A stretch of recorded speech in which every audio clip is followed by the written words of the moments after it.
On October 1, 1993, 12-year-old Polly Klaas Petaluma invited two friends for a sleepover. The evening proceeded smoothly until Polly's mother, Eva, was abruptly awoken by intense screaming. She soon discovered that her daughter had been kidnapped by an unknown assailant. Ly Hannah Klaas was born on January 3, 1981, in Fairfax, California. Her family comprised her father, Mark, her mother, Eva, and her younger sister, Annie.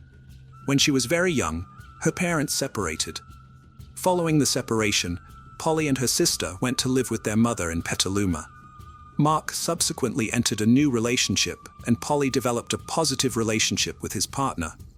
This arrangement created a harmonious family dynamic, where Polly spent time with both parents without any issues. Polly is often described as a quiet and innocent child. Although she had friends, she was generally shy. However, she found confidence in theater. Polly participated actively in school plays and various musicals organized by her community. Frequently cast in lead roles, her primary aspiration was to become a successful actress in musical theater. Furthermore, Polly had a fondness for sleepovers. She enjoyed having friends over and visiting friends' homes for such gatherings, a regular activity within her social circle.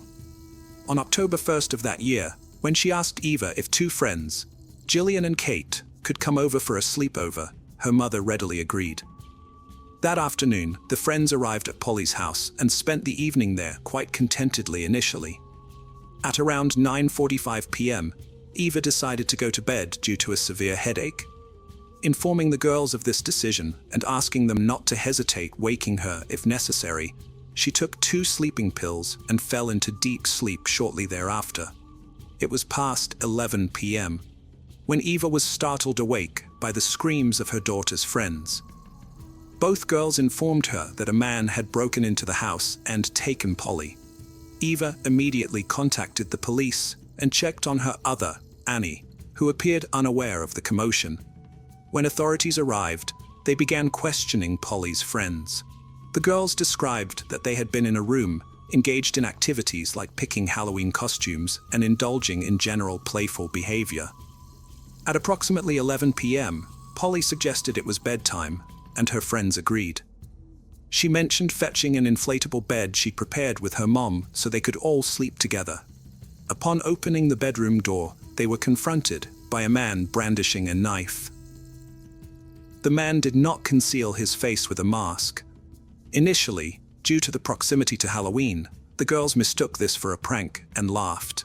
Realizing it wasn't a joke, they became frightened as the man grew angry at their laughter. He forced them into another room and tied their hands and feet. Inquiring who resided in the house, they all identified Polly as the inhabitant. The intruder then removed pillowcases from nearby pillows, placed them over Jillian and Kate's heads, instructing them to count to 1,000. He assured them he was taking Polly for a brief period, but would bring her back soon. After determining that their captor had left, Jillian and Kate attempted to free themselves. This effort lasted around 30 minutes. Once free, they rushed to inform Eva about Polly's abduction. They relayed this entire sequence to the police and provided a detailed description of the suspect, since he didn't hide his face. This enabled officers to create a sketch of the individual for immediate investigation. Evidence at Polly's residence was sparse. Footprints noted were from Polly, her family, and recent visitors only. However, fibers found on the carpet differed significantly from those within Polly's home. These fibers were later identified as originating from automotive carpeting material. Police examined vehicles associated with individuals known to be at the house recently, yet found no match with these fibers, leading them to conclude that they belonged to the kidnapper's vehicle. A palm print was also discovered, but couldn't be thoroughly analyzed due to technological limitations at that time. This detailed account provided critical insight for law enforcement's pursuit of justice in identifying and apprehending Polly's abductor. Back in 1993, advancements in fingerprinting, DNA analysis, and other forensic techniques were not what they are today. As a result, the found palm print with any database was not feasible at that time. However, The print was preserved for future comparisons with potential suspects. In Polly's room, another piece of evidence, a fabric that seemed to be silk, was discovered. It looked like it had been cut scissors from a garment and had a distinctive pattern. Police believed this could aid them in future investigations. Additionally, a hair belonging to an unknown individual was found. Although DNA analysis techniques existed then, they were not yet developed enough to be effectively utilized. The search for Polly became one of the largest searches conducted in the United States up to that point. Around 4,000 volunteers joined the efforts, combing through neighborhoods near her home, vacant lots and large estates in the vicinity. Police attempted to identify drivers who resembled a sketch of the suspect, but were unsuccessful. Officers aimed to find Polly within 24 hours of her disappearance, because finding her alive would become increasingly difficult after that period. The FBI was involved to assist with the investigation, launching their efforts to locate her as quickly as possible. Despite their best efforts, days went by, and hope of finding Polly alive started to wane. Police questioned neighbors about any unusual activity on the night Polly was abducted. Several neighbors reported seeing an odd man wandering around the area, but they did not suspect he would kidnap someone from a neighbor's house, and thus did not alert emergency services. When police shared a sketch, based on descriptions from Polly's friends with these neighbors, they all confirmed having seen the man. Officers also spoke with all the teachers and staff at Polly's school. They aimed to find out if anyone knew the man or had any information regarding Polly's disappearance. Alas, no one had any knowledge, and everyone had an alibi for the relevant time period. None of the school staff matched either the sketch or the description provided. The police even compared fibers found in Polly's house with car mats from teachers' and staff members' cars, but none were a match. As days turned into weeks, the desperation of Polly's family, authorities, and the public increased. There was a growing fear that the man who kidnapped Polly posed a significant threat to society. This added more pressure on the police to resolve the case swiftly. A reward of $200,000 was offered for information leading to Polly's whereabouts, sponsored by actress Winona Ryder, who held a press conference urging for Polly's safe return. The Polly Klaas case had another peculiarity. In 1993, internet use wasn't widespread nor utilized by law enforcement for search operations or information dissemination. However, 3 California residents took it upon themselves to leverage this new technology for the search effort. They posted pictures of Polly, sketches of her kidnapper, and reward details online. Their efforts eventually reached an estimated 25 million people in the US via various internet forums and communication channels. While the FBI hoped this would be pivotal in their investigation, it didn't yield significant leads. Despite heightened publicity and numerous tips, investigators lacked solid leads. Weeks elapsed since Polly's kidnapping. Frustration grew among investigators as they were unable to identify the kidnapper or obtain a DNA match from evidence collected. This sense of helplessness persisted until receiving an unexpected phone call, a turning point that held promise but quickly evaporated into uncertainty. Mark Klaas received a call from someone claiming to be his daughter Polly. The girl stated she was at a hotel and that her captor had just stepped out briefly, giving her a chance to reach out. Unfortunately, the call was abruptly cut short before any additional details could be gathered. Mark promptly went to the police to inform them about the situation. At that time, the FBI lacked advanced tools to trace previously made calls. Consequently, they waited for another call, hoping to trace it. A few hours later, a second call came in from the same girl who had first spoken to Mark. After receiving this call, the police traced it and were surprised when it led them not to a hotel, but to a residential neighborhood.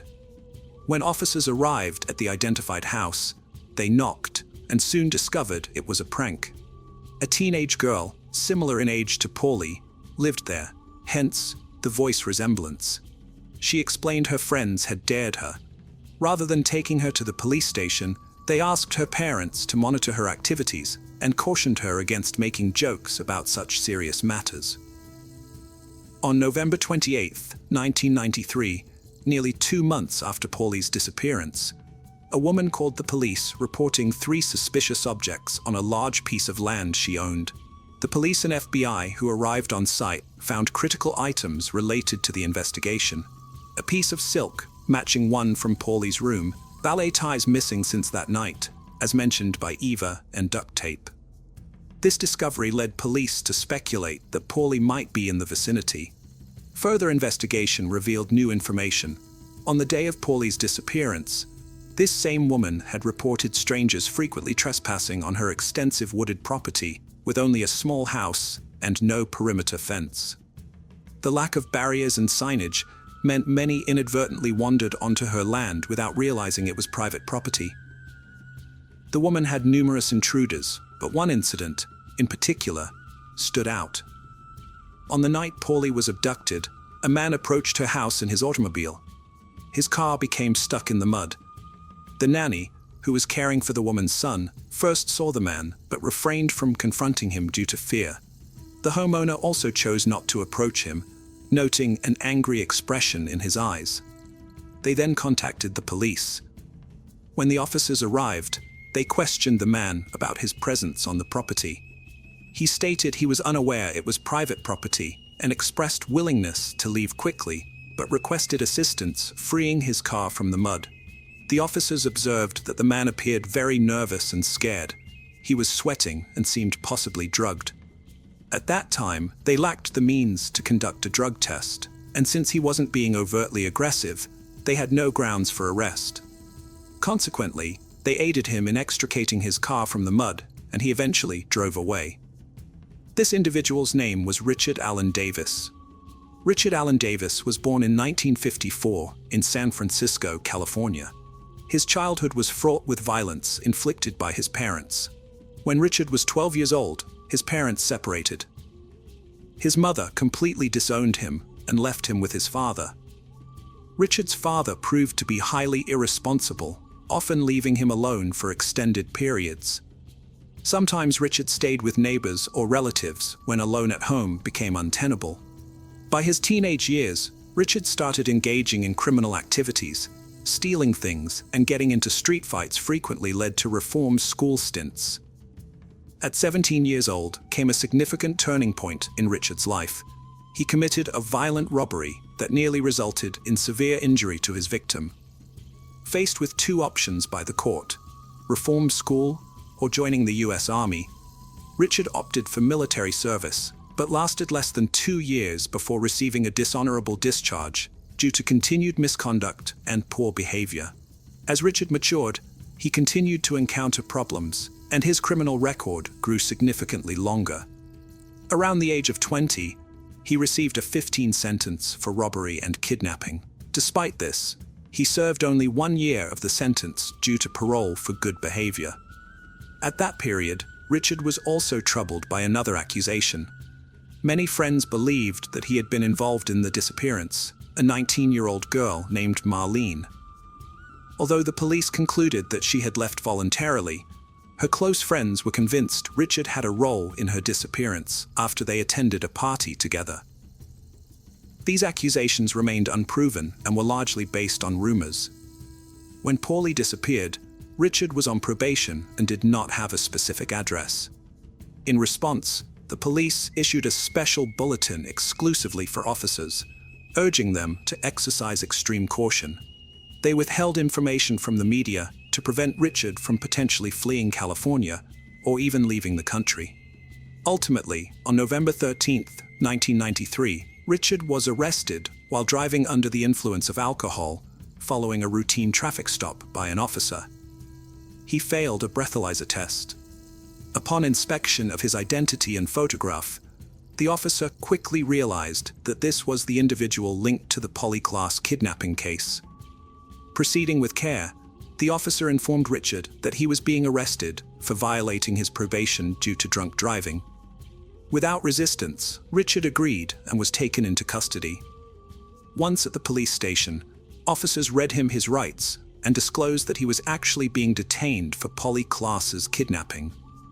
During an extensive interrogation session, Richard eventually admitted to abducting Paulie, The police speculated that his confession might have been made under duress. Evidence collected included his palm print, which matched one found at Polly's house perfectly. Carpet fibers from Polly's house were identical to those in his car's carpet as well. Polly's friends were brought in for questioning at the police station, where they unequivocally identified Richard as her abductor, stripling closure to their distressful ordeal. Another piece of silk, identical to the one found in the girl's room, was also discovered in his car and on the property of the woman who had contacted the police. Everything was against him. So, he finally decided to confess. He mentioned that he had been using illegal substances with friends that day and was not feeling well. He made the decision to break into a house in a certain neighborhood to commit a burglary. Richard drove around for some time before arriving in Polly's neighborhood. He noticed an open window in a house and decided to climb in. According to him, he did not plan anything, never saw Polly, never saw her family, nor followed them. Once inside the house, he looked for valuables, but found few items of interest. Just as he was about to leave, Polly opened the bedroom door and saw him. Richard observed that Polly appeared very frightened, so he ultimately decided to take her with him. He stated that he put Polly in his car, began driving, and after a while stopped at a vacant lot. There, he violated Polly. Following this incident, he resumed driving. When the woman and babysitter saw Richard on private property, Polly was still in the back seat of his car. When police officers helped him pull his vehicle out of the mud, Polly was still alive. This caused much frustration among law enforcement personnel who believed her life could have been saved. Afterwards, Richard said he drove down the highway where he strangled Polly, dug a grave and left her body there. On December 4, 1993, Richard informed police about the precise location of the grave where they began their search efforts. 2 months and 3 days after her kidnapping, Polly Klaas's body was located on the side of a highway in a grave dug by Richard himself. Forensic examination revealed little additional information. It confirmed that strangulation was indeed the cause of death, as stated by Richard. Further details could not be determined with precision. However, it is understood that her death occurred roughly around the time she disappeared. Given all the evidence, the man was put on trial for kidnapping, murder, and rape of Polly Klaas. During the trial, Richard had a chance to speak. He not only apologized to the family, but also made a serious accusation against Polly's father, claiming he abused her. Richard stated that she said to him, "Don't do to me what my father does to me." This caused Polly's father to yell and almost stand up to hit him, though he was restrained by others. The defendant's words shocked everyone present. Not just because of his accusation and lack of genuine apology, but also because no one believed Polly's father had done such things. Although it wasn't proven, Polly's former partner even defended him. On June 18, 1996, Richard was found guilty of Polly Klaas's kidnapping and murder. In August of that year, he received a death sentence. He attempted to challenge this sentence but failed. Then in 2006, after overdosing on pills in his cell, he was found unconscious but revived and sent back to prison. In 2009, his lawyer tried appealing his conviction to the Supreme Court, but was unsuccessful. The Supreme Court confirmed that he should be executed. Richard's attorney mentioned plans for further appeals. As a result of these continued appeals, Richard has remained on death row for several years without being executed. There is hope that once all appeals are exhausted within the next few years, the execution will proceed as planned. Hello friends, welcome to my channel. Today we're going to take a look at another horrible case, the case of Brett Ryan. Brett grew up in a prosperous and large Canadian family. His parents, Bill and Susan, had 4 sons. Brett's parents tried to teach him through their own actions. His father held a prestigious job at the Toronto Star daily newspaper and had various hobbies like sports, yoga, and psychology. Likewise, Susan was very hardworking. Their entire household rested on her shoulders. She not only devoted time to her husband and children, but also managed the huge house in Toronto's prestigious area, without any help from gardeners or craftsmen. Just like his older brothers, Brett went to university after high school. He always aimed to be better than his siblings, so he advertised painting services in a local newspaper for Toronto residents' houses and fences. Initially, things went well. He made his first earnings, and Susan was proud of him, often using him as an example for others. However, making money as a part-time job is one thing. Dropping out of university to spend all your time inhaling paint fumes without proper education is another matter altogether. After some time in university, Brett decided to drop out. For the first couple of years after this decision, Brett still felt confident compared to his older brothers. After a while, when Christopher and Leland graduated and found jobs in their fields, Brett's authority began to fade. Christopher started working for the City of Toronto Transit Commission, and Leland, the family artist and designer. Following their studies, they moved out of their parents' home. Brett, to avoid spending part of his earnings on rent, stayed with his father, mother, and younger brother, who attended a school for gifted children. With each passing year, Brett grew more desperate due to his mounting debts and his inability to pay them off. He developed depression. By 2007, when Brett was already 26 years old, his debt had ballooned past $60,000. Although Brett was considered an intelligent individual, he did know how to effectively use his mind. He always put on a cheerful face and helped everyone around him. He was a participant in volunteer initiatives. Consequently, no one could fathom the depth of despair within him. Eventually, a fateful moment arrived when nothing could be done. On October 28, 2007, Brett had no work orders for house painting or any other tasks around the house. Orders were always scarce in the fall, since everyone typically painted their houses in spring or summer. With winter approaching and no prospects for earnings, there was no time to wait. Brett donned all the old clothes he had in his closet: a hat, a long sweater from his older brother, and a scarf knitted by his mother. This particular scarf was comically long. Brett hadn't worn it before, but now found it useful. He wrapped it around his face, leaving only a narrow slit for his eyes, and headed for the bank located on the outskirts of his neighborhood. Clutching some thick folder, Brett waited for his turn at the bank. When an employee finally summoned him, he approached her and quietly informed her that he had a gun with him. He instructed her to take all the money out of the bank's cash register and give it to him. The girl, shaken with trembling hands, handed him all the cash from the register. Brett then quietly exited the building to avoid drawing the attention of the guards. Once outside, he ran. Upon counting the stolen money, he realized it amounted to just over $1,000. This sum was far from sufficient to clear his debts. He calculated that robbing about 60 banks would be necessary to meet his financial obligations. Despite how improbable that seemed, Brett saw no alternative. In the initial days following the robbery, Brett was consumed with fear that the police might track him down. To avoid detection, he refrained from going home and informed his mother that he had a job in a neighboring town. Instead, he spent nights in his car, cautiously approaching his house periodically to check if any police cars were hidden nearby. Each visit confirmed silence and no signs of pursuit. This reassured Brett that his plan was working. The success of the first robbery led to more: a second, a third, and a fourth.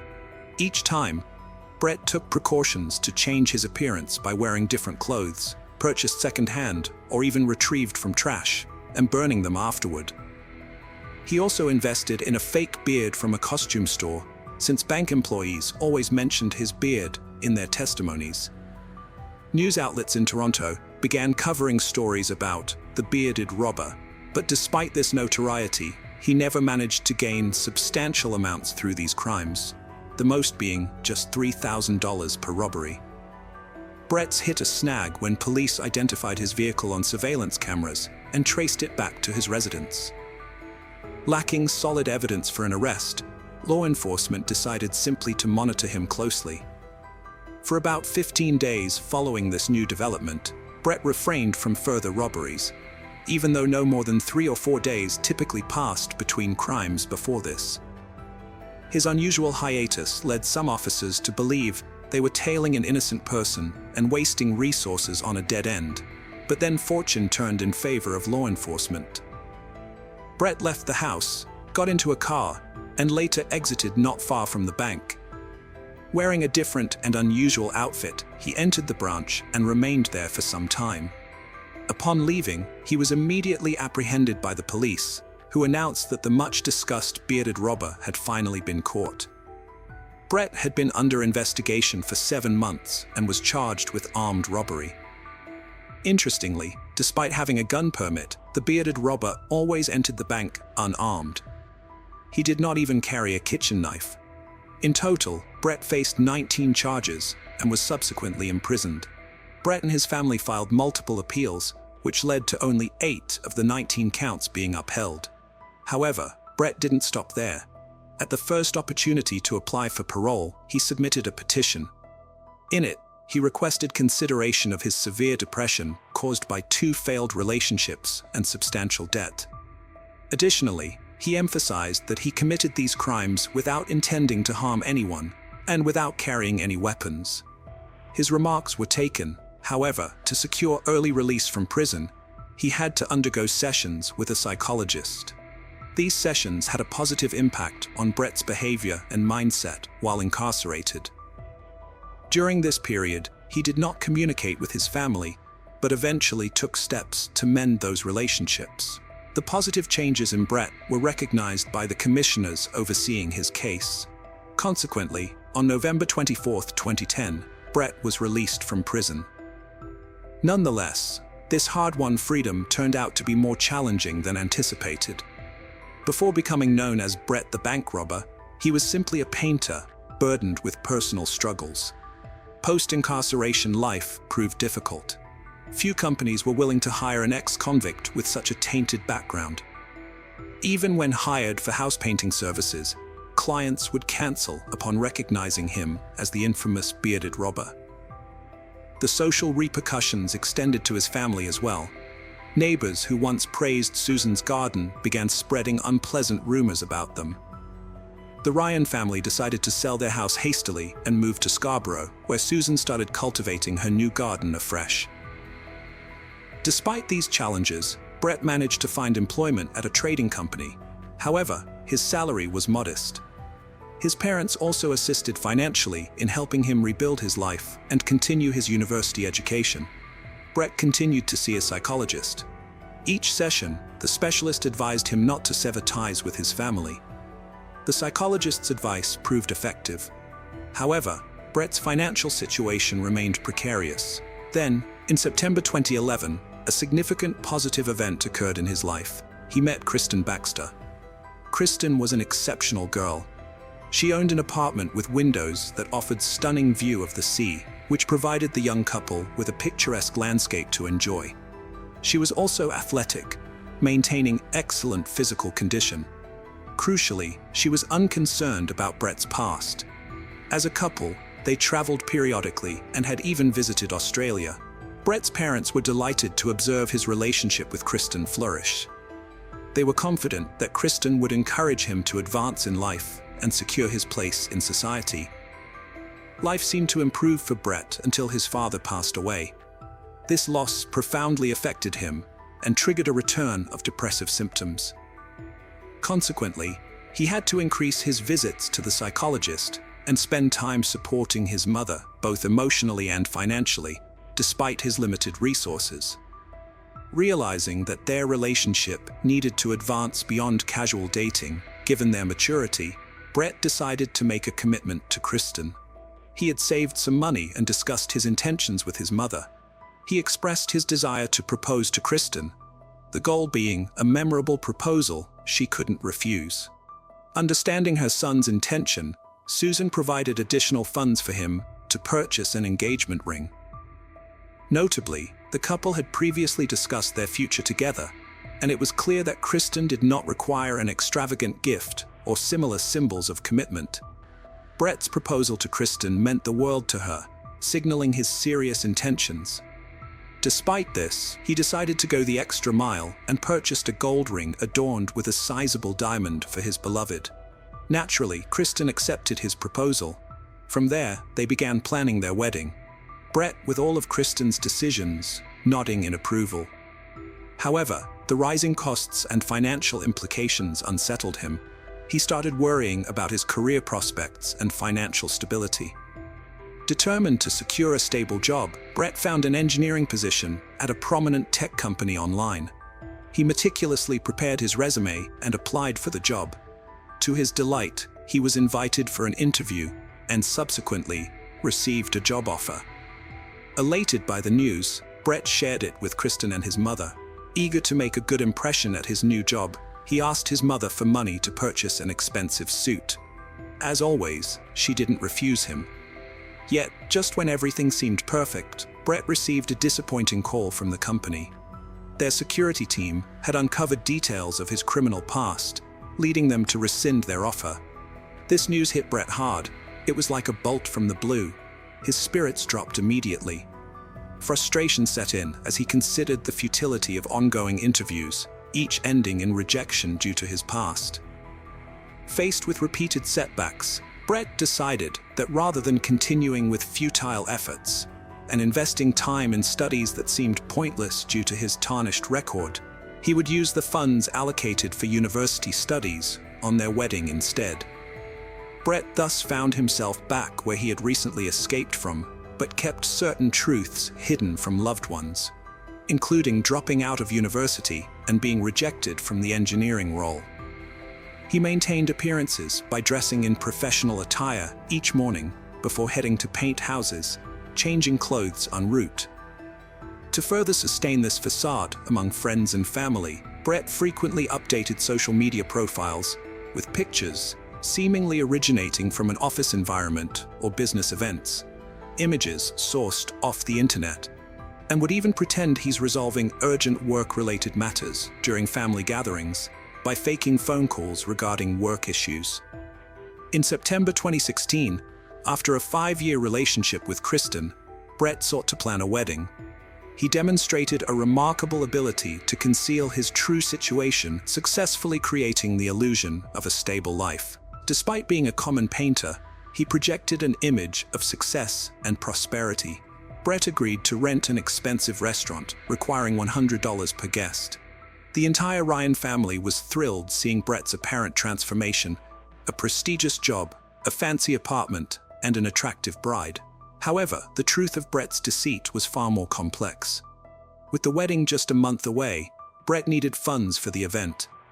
He repeatedly borrowed money from his mother until she could no longer assist him financially. Desperate, he even demanded that she seek higher-paying employment. Planning his party for August, he invited all his friends and brothers. As the pressure mounted, Brett confided in his counselor about his deceptions. He had been lying to his family for a year about working as an engineer at a technology company. The psychologist expressed deep disappointment and advised Brett to come clean to his mother. Though reluctant, Brett eventually told his mother the truth. Her devastation was profound. She had spent years boasting about her wonderful son. She insisted that Brett also confess everything to Kristen, or she would do it herself. His brothers were already aware of the lies and supported their mother's stance. Unable to face telling Kristen the truth himself, a shocking task after barely managing to reveal it to his mother, Brett found himself in an untenable position as the wedding approached. He knew that informing Kristen would prevent the ceremony and considered if honesty might have been better. Facing pressure from all sides, Brett still couldn't admit the truth to Kristen and feared his mother might do so before long. Each time Kristen's phone rang, he tensed up until realizing it was not her discovering the secret, but rather another friend discussing wedding plans. Desperate for resolution and unable to handle the mounting stress any longer, he needed a final solution. He was forbidden to use firearms, so the boy decided that the best way to carry out his plan was to use a crossbow. Besides, it's quite a silent murder weapon. One of his late father's hobbies was bow shooting in the at targets. He taught Brett how to. Yes, was good at target shooting, though it was unlikely his late father thought his son with that skill in such manner. Brett bought crossbow and arrows at a sporting goods store and hid it behind the construction debris lying in Susan's garage. At home, he arranged what he thought was an ingenious alibi invention. He tied a spoon to a fan and set the fan on a timer. When the timer went off, the fan turned on, and the spoon moved across the computer keyboard, sending pre-prepared comments to YouTube. From an outsider's perspective, it must have seemed like Brett had spent all day at home watching videos and commenting on them. On the morning of August 25th, Brett dressed in strange clothes that hid his face, left the house through the back door to avoid security cameras, and took a train to his parents' house. His aim was to eliminate anyone who might disrupt his and Kristen's well-being once and for all. Susan was very surprised at her son's unexpected arrival. She had not been feeling well that day. But Brett, despite his mother's condition, began once again to persuade her, and even demand, that she not tell his future wife anything. The mother categorically refused him. Then Brett began to get angry. Susan sensed something wrong seeing her son's mad eyes, and warned him that she had already called Christopher, and he was on his way. Brett went berserk. He ran to the garage to get a crossbow, but found that his anger and adrenaline overflowed him with such force that he couldn't even make a shot. Instead, he bludgeoned his mother with the butt of the gun, and finally ensured she was dead by tightening a rope around her neck. After throwing plastic bags over the body, Brett loaded the crossbow with arrows and hid in the bushes, waiting for his brother to arrive. After a while, Christopher arrived and started calling for their mother or brother, but received no response. Only an arrow shot from behind, which pierced his neck, causing him to die within minutes. The next victim was Alexander, their youngest brother. As it turns out, Susan had managed to call him too before everything happened. He was also shot in the neck, but either the arrow did not penetrate deeply or it missed vital arteries. Thus, Alexander did not die immediately, but began to scream and call for help. During this time, Leland was in the house, sleeping in his room on the second. He had no idea of the carnage occurring in the garage and garden, much less that his own brother was committing the crime. Leland's sleep was disturbed by a scream. Coming downstairs, he saw Brett trying to strangle Alexander. A fight broke out between Leland and Brett. As soon as Leland gained the upper hand and managed to push Brett aside, he ran to the neighbors and called the police. Brett stayed in the house. He had nowhere to run. He realized this was the moment he had completely ruined his life. With nothing else to do, he took out his phone and wrote Kristen a letter asking her to forgive him. When the police arrived at the crime scene, they saw a bloody Brett sitting next to his equally bloody but still alive brother Alexander, who would later die in the hospital. Brett himself asked the policeman to handcuff him and take him to the station, where he confessed everything. Brett also informed them that his mother's body was hidden under packages in the garage, but it was impossible to help her. At both the police station and later at trial, Brett admitted that he did not intend to kill Susan. His plan was merely to scare her.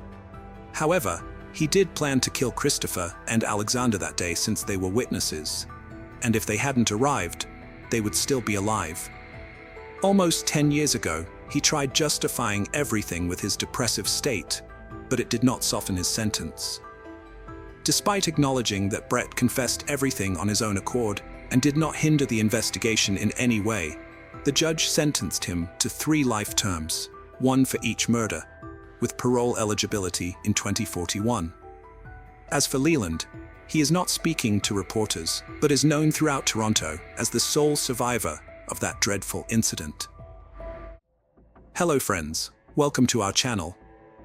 Today we're going to take a look at another horrible case with you. The case of Liga Screman. India is the only country in the world where cultural and religious traditions have not been interrupted since ancient times, which is probably why it attracts tourists from all over the planet. But in our story, we will look at India like a coin that has a different image on each side.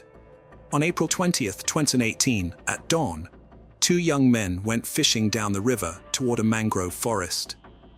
They took a long boat ride downstream until they reached a remote and quiet place. One of them jumped into the water to tie up the boat, but his attention was distracted by a pungent, acrid odor that was very close by. They went ashore and followed the odor. Curiosity led them to a horrifying find. There was something that looked like a human body hanging on a tree branch and a skull lying nearby. The guys abandoned the boat and rushed to the nearest village to report the terrible find. A team of investigators, forensic experts, and police officers urgently arrived on the spot. The experts confirmed that the suspended body was indeed human. It was obvious that it had been hanging for a long time and had already begun to decompose. The flesh on the arms and legs had torn off, and the skull was found nearby. Next to the body were packs of cigarettes, packaged drinking water, and a lighter, which probably belonged to the victim.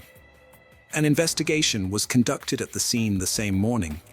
The evidence found was seized, and the remains were sent for examination. The modest remnants of clothing that could be identified on the victim revealed that Liga Skromene, a 33-year-old hiker, was the victim of an accident. But who is Liga Skromene, and what happened to her on the riverbank? Liga Skromene was born in Latvia in 1986. She grew up in a large and friendly family, had an older brother and a younger sister. The sisters were very friendly and from childhood shared all joys and hardships with each other. Growing up, Liga moved to Ireland, but always maintained close relations with her family. It was in Ireland that she met Andrew Jordan. It was not love at first sight, as the modest Liga had difficulty in communicating with new people. But after 5 years, Liga and Andrew turned into a married couple who made great plans for the future. Despite the fact that Liga worked in a hotel and led a modest lifestyle, she dreamed of opening her own center of yogic retreats in Portugal. Andrew supported his beloved's idea, and together they saved money for 4 years to fulfill their dream. But fate had other plans. In early 2018, Liga was experiencing the effects of an aggravated skin disease that was causing physical and mental discomfort. To help her sister overcome this ailment and restore her emotional state, her sister Ilza invited Liga on a trip. So in February 2018, Liga and Ilz traveled to Thiruvananthapuram, the capital of Kerala, so that Liga could receive Ayurvedic treatment for depression. Kovalam is the premier Ayurvedic resort of Kerala in India. Kovalam, which means grove of coconut palms in Hindi, is a small village offering everything you need for a comfortable and complete rest and treatment. Ayurveda is the oldest system of medical knowledge, which originated more than 5,000 years ago. Ayurveda is based on the universal laws of nature, on the unity of all things in this world. Ayurvedic programs help a person to restore balance and harmony in the body. Panchakarma is the best Ayurvedic program for modern man in Kerala. Panchakarma helps to reboot the body effectively. Most of those who have undergone the Panchakarma course in Kerala repeat it annually, and it is not without reason, as regular Panchakarma not only allows us to get rid of extra pounds, but also adds a couple of decades of healthy life. Since 1985, Ayurveda has been recognized by the World Health Organization as the most effective system of alternative medicine in the world. Let us emphasize that all the promised benefits of Ayurveda are only an alternative, not a panacea for healthy longevity. The 33-year-old Liga and her sister came to Kerala in search of spiritual enlightenment, hoping to be cured of depression in one of the Ayurveda centers. Their treatment tour was scheduled for 6 weeks and included yoga classes, meditation, therapeutic herbal drinks, and nutritional and massage recommendations. The sisters were treated together at an Ayurvedic clinic at Kovalam in Kerala and have already completed their course. On the morning of March 14th, Liga refused to go to yoga class with her sister, explaining that she had a headache. When Ela returned to her room, Liga was not there. With the help of the hotel staff, Liga was able to find out that her sister left the hotel around 11:30 a.m., wearing leggings and a yoga t-shirt, hired an auto rickshaw, and went to Kovalam beach for a walk. The beaches around Kovalam are popular destinations for both domestic and international travelers. The sandy beaches of Kovalam are always crowded. However, Liga could not be found there. Liga wandered the beach until late at night, showing her sister's picture, but never heard the long-awaited response that someone had seen her. This was actually strange, as Liga was a tall white girl who definitely stood out, and if she was actually on the beach, someone should have seen her. After searching unsuccessfully, Isla went to the police station to report her sister missing. However, the Indian police officers did not show any sympathy for the missing foreign tourist. On the contrary, they complacently asserted that they would surely find the girl who had strayed, or that she would surely return the next day. They were not even deterred by the fact that Liga, according to her sister, had psychological problems and could be an easy target for criminals. The police registered a case, but the investigation started coldly, or rather, it is more correct to say, did not start at all. Liga had traveled extensively in Kerala, visiting Kollam, Varkala, and finally came to Kovalam. She considered herself a very experienced traveler in India, and this time she took her sister with her to show her the India she loved so much. But the trip turned tragic. After a few days of inaction by the Indian police, Liga started searching on her own. She enlisted the help of friends, and also reported Liga missing to her husband, Andrew, who flew urgently to India. The police investigation intensified after the missing person's husband, Andrew Jordan, and Liga contacted the local press and started an online campaign to find her. Liga also reached out via Twitter to India's Foreign Minister, Sushma Swaraj. "Please help, my sister, a Latvian citizen, has been missing for 8 days. We are very worried," she wrote. The desperate sister announced a reward of 100,000 rupees to anyone who could help find Liga or provide any information about her movements that day. Liga and her friend Alexa, who had also traveled to India after hearing about Liga's disappearance, put up posters in the Kovalam beach area where Liga was last seen. Together, they put up flyers and distributed them to people. Numerous locals took an active part in the search for the missing tourist. The important fact remained that Liga suffered from depression and had a hard time interacting with strangers. On the day of her disappearance, she hired an auto rickshaw to reach the beach and was never seen again. She had about 8,000 rupees with her, but no passport, so she could not leave the country. Ashok Kumar, head of the local police station, said that the police had no leads in the case. The police kept saying that the tourist had gone on a bender or eloped and would soon return on her own. However, regular, persistent requests for help from Liga and Andrew forced the police to search for Liga. The search operation was conducted in the Kovalam beach area where Liga Scani was last seen. Police assumed that she had drowned, just as the unidentified body of a woman was found washed ashore at Kachal in Kanyakumari district. Investigators examined the body along with the missing woman's sister, but the latter did not identify it as her sister. The version of drowning was not confirmed, and the search for Liga continued. Andrew, on the other hand, was convinced that his wife had been kidnapped by local gangs for the purpose of selling her. He tried to infiltrate these gangs to get more information, but was exposed and warned that repeated contact with the gangs would result in him having to leave the country. A month after Liga went missing, there was still no leads to help find the girl. Liga continued to look for her sister. She visited Kovalam beach every day and watched people. On one such day, she spotted a boat, and she had a theory. The only way to leave the beach unnoticed was by boat. On April 17, 2018, after a forced hiatus, Andrew returned to India to continue his search. Liga and Andrew entered a new struggle to find Liga Skromana, but her body was still not found. The search was complicated by the fact that Liga was a tourist and a citizen of another country. The Latvian Foreign Ministry said the embassy was in constant contact with Liga's relatives and was also working closely with the Indian police. The Latvian embassy also appealed to the Indian Foreign Ministry with a request for special support in the search for Liga, as well as the Honorary Consul of Latvia in India, whose consular district includes the region where Liga disappeared. At the request of the Kerala state government, the Indian Navy and Air Force joined the search for the missing Latvian citizen. The search operation involved an AN-32 transport plane, Gemini inflatable boats, underwater sonar, and 5 deep-sea divers. But even this extensive effort did not bring the desired result, and Liga remained missing. The search continued, and by this time, all local residents knew about the missing tourist from Latvia. They supported and sympathized with Andrew and Liga. On April 20, 2018, Liga's phone received the longest-awaited yet most horrific call of her life. A body had been found in the mangrove jungle. She and Andrew drove to the designated spot where the police were waiting for them. For the boat crossing, Liga's heart was pounding like never before. She felt that for the moment, she would have to swim the path that Liga had traveled to her demise. On the spot, horror overwhelmed her.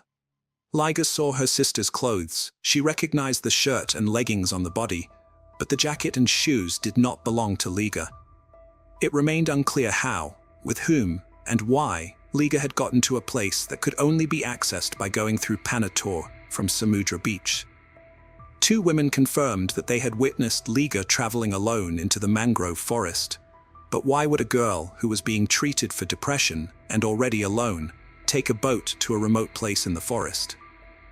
The body was shifted to the Medical College Hospital, where it underwent an autopsy, which was captured on video camera. The police said they could not confirm the identity of the body until DNA analysis was completed. According to the city police commissioner, the body was badly mutilated, with the head lying nearby. Police tentatively identified the dead woman as missing tourist Liga Scrumain. In favor of the investigators' conclusions is also the fact that Liga's relatives identified the victim by her hair and clothes. One of the versions put forward by rescue services in India was poisoning. There are poisonous pong-pong trees in the mangrove forest, and she could have accidentally or intentionally eaten their fruit and poisoned herself. Between 1989 and 1999, more than 500 people died from poisoning by its fruits in Kerala alone. However, this theory seemed nonsensical because the person was found hanging upside down, but there was no head. It is obvious that if Liga had been poisoned, her body would have been in a completely different position, and the head would have been in place. The Indian authorities were talking utter nonsense. Based on the information about Liga's complex psychological problems, the investigators also considered the possibility that Liga had voluntarily taken her own life. Liga feared that the police would try to pass off her sister's murder as a voluntary departure from life. Although a rope had been found at the scene, and it could be concluded that the hiker had hanged herself, Liga demanded a separate explanation for the missing head. "Don't tell me it's lost," Liga said sarcastically in yet another appeal on the internet. Breathlessly, Liga and the anxious public waited for the results of the forensic tests. The forensic results were overwhelming. The report stated that there were areas of blood pooling in part of Liga Scrumain's brain, as well as bruising in the neck area. The autopsy revealed that the woman had been strangled by several people and was killed in an attempted violent attack. There were external injuries on the body, probably sustained during the struggle. However, the fact of violence could not be definitively confirmed as the body was in the decomposition stage. There were characteristic injuries on the cartilage in her throat, which indicated that someone had forcefully squeezed her throat. The trauma was severe enough to be fatal, according to forensic experts. There were blood clots in her brain, which confirmed strangulation. They also noted that there were bruises on her neck and legs. A total of 9 wounds were recorded on Liga Scrumain's body. In view of the above, the police no longer considered the version of voluntary death. According to the autopsy, it was determined that Liga was murdered after resisting or struggling. Ilse breathed a sigh of relief and hoped that the police would soon find her sister's killers. But there were complications as well. As part of the investigation, the police began checking out local drug dealers and card players. In addition, during interviews with local residents, 2 women said that they saw Liga walking alone to the place where her body was later found, but the police said they did not fully trust their words. Meanwhile, Liga's relatives have accused Indian police of incompetence, claiming that if the girl had been searched for immediately, the tragedy could have been avoided. The 33-year-old Latvian tourist is believed to have been grabbed from a nearby beach and transported by boat before being strangled. A special team of investigators has begun looking for those responsible for the crime. About 40 suspects were interviewed. However, arrests were planned to be made a few days later after the law enforcers had enough evidence. The Indian police conducted an investigation that led to the arrest of 2 men who were eventually accused of killing Liga Skrmine. Police revealed that Liga Skrmine was lured by 2 men who then abused her before dismembering her body. The alleged assailants, who are now in custody, are local dealers in illegal substances. The suspects fully confessed under torture. Both the accused were pimps and were also dealing in illegal substances, police said. The autopsy did not reveal much evidence because Liga's body was badly decomposed. Andrew Jordan filed a petition in Superior Court for a review of the felony murder case. He believed that more people were involved in the woman's murder. In the petition, he pointed out that both defendants later recanted their pleas of guilty to the crime. According to Jordan, the men may have confessed because they were tortured, which, as it turns out, is a common practice in India. However, the Supreme Court of India denied the murdered woman's common-law husband, Andrew Jordan, a review of the case due to lack of direct evidence. The trial was postponed for 2 months, but Andrew was outraged by this attitude of the authorities. He had earlier accused the Kerala authorities and police of incompetence and attempts to cover up Liga's murder so as not to scare away tourists. Both the suspects' lawyers asked for and got a postponement by law. They have the right to postpone the case once without giving any reason. The more they postponed, the more he was convinced the case was unclean. However, both suspects were in custody.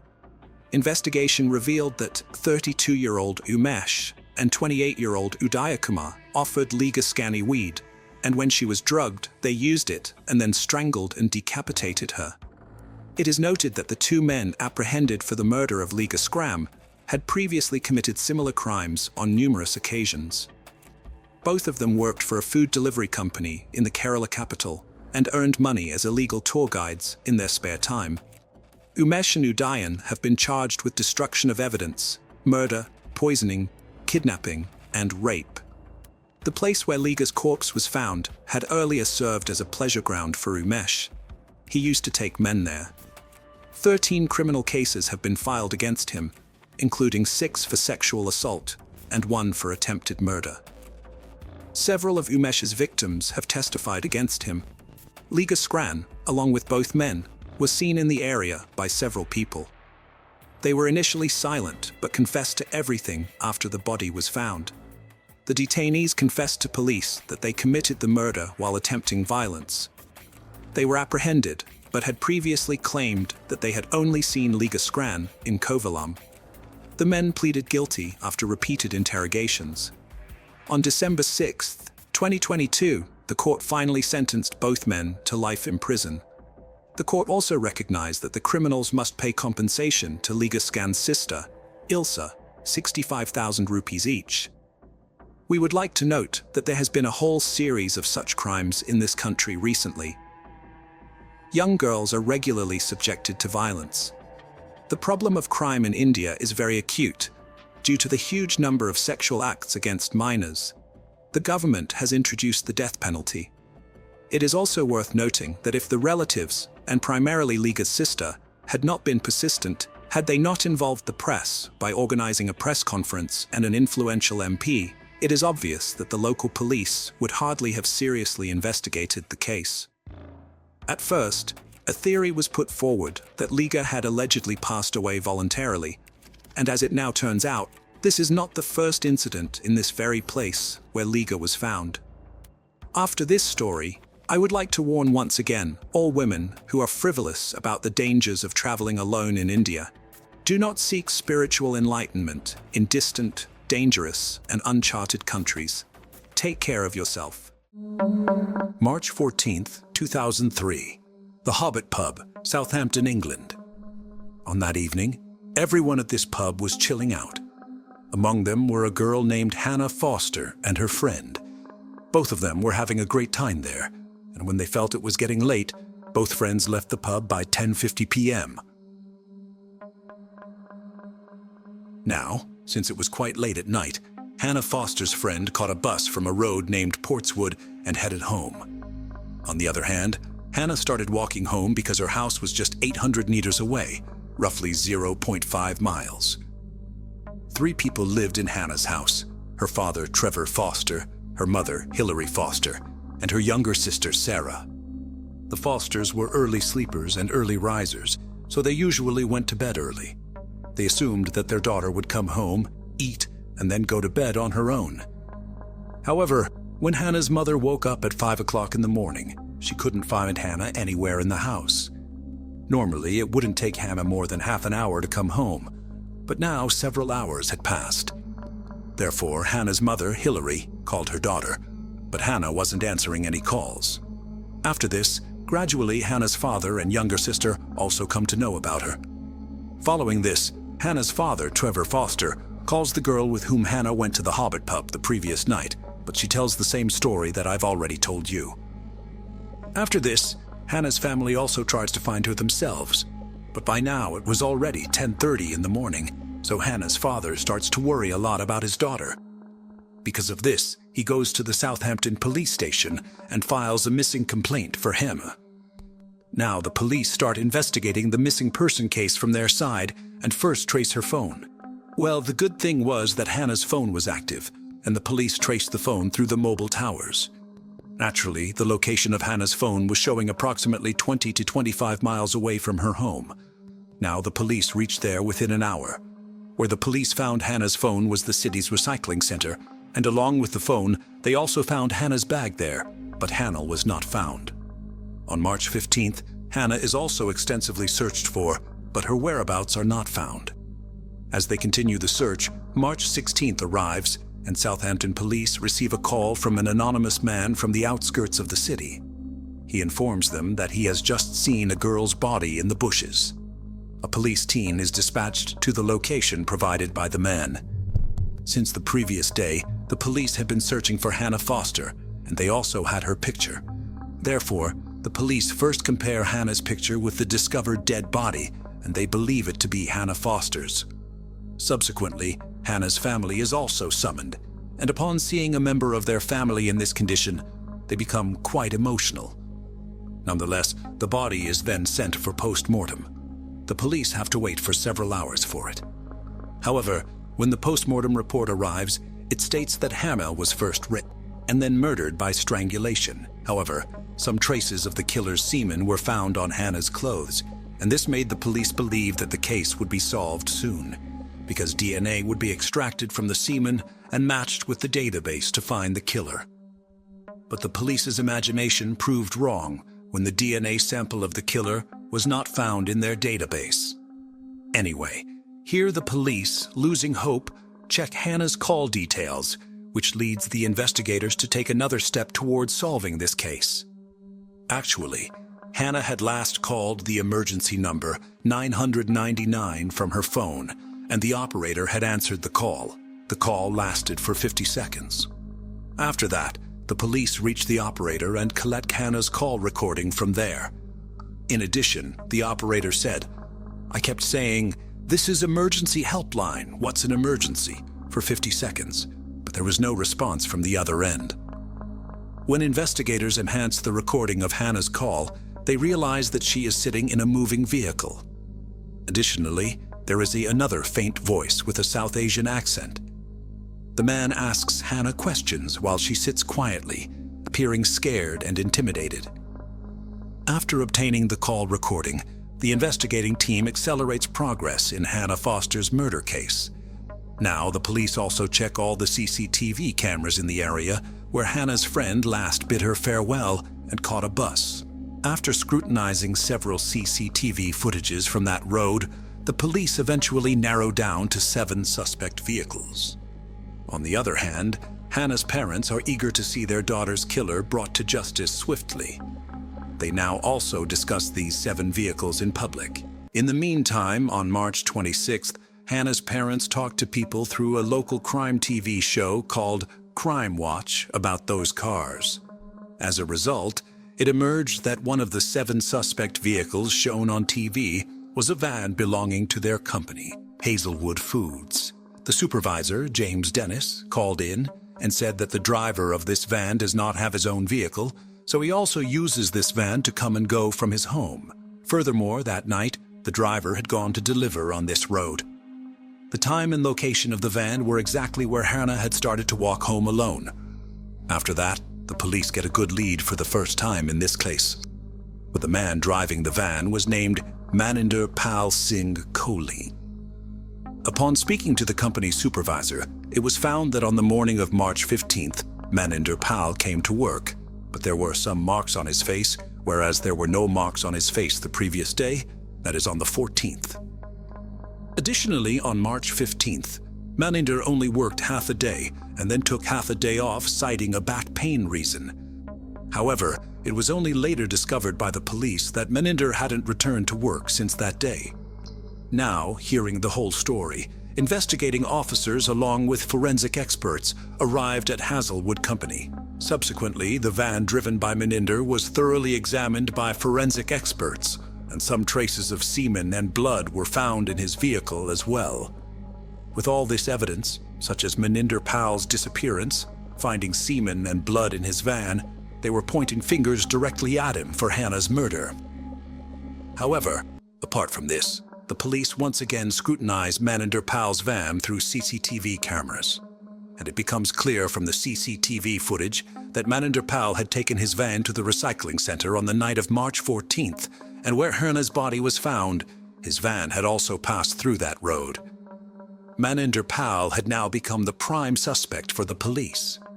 Therefore, the police now embark on the search for Maninder Pal, and first they go to his home address, obtained from the sandwich company where he used to work. There, Maninder Pal's wife and 2 children used to live, and his wife was a citizen of the UK. But upon reaching there, the police learn something that completely changes the course of the case. In fact, Maninder's wife reveals that he had actually left for India on March 18th because Maninder's mother was very ill.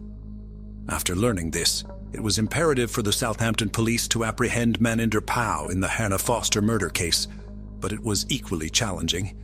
And then, amidst all this, when a blood sample is taken from one of Maninder Pal's sons and the DNA is extracted from it, it matches the DNA found on Hannah's clothes and inside Maninder Pal's van. Now, because a son inherits about half of his father's genes, therefore, the DNA of both the father and son is approximately 99.99% identical. It had already been confirmed that Maninder Pal was indeed the real culprit. After that, the police from England contacts India through the government.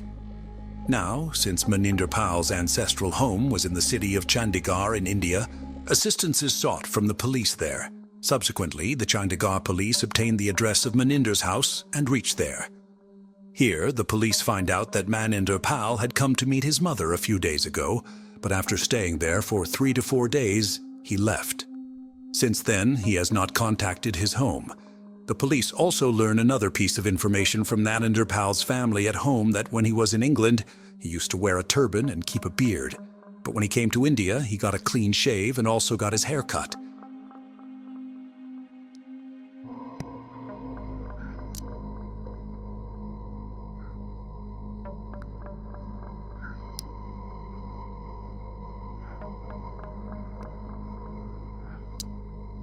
Until now, Hannah's parents had also found out about their daughter's killer, and they were also waiting for him to be caught. But now, the Chandigarh police was not giving this case much priority. By this time, the news of this case had not even appeared in the Indian media, so normal people didn't know much about it. As time passed slowly, there was not much progress in the investigation. A considerable amount of time had passed, so Hannah's parents took it upon themselves to catch the killer. Then, about 15 months after their daughter's death on July 10, 2004, they come to India. At this time, they were only in India for 10 days. After that, they come straight to Chandigarh and speak to the local media there, appealing to catch their daughter's killer, Maninder Pal. Apart from this, Hannah's parents had separate pictures of Maninder. In one photo, he had a beard and a turban, while in another photo, he had shaved his beard and cut his hair. It was easy to identify Maninder through these pictures.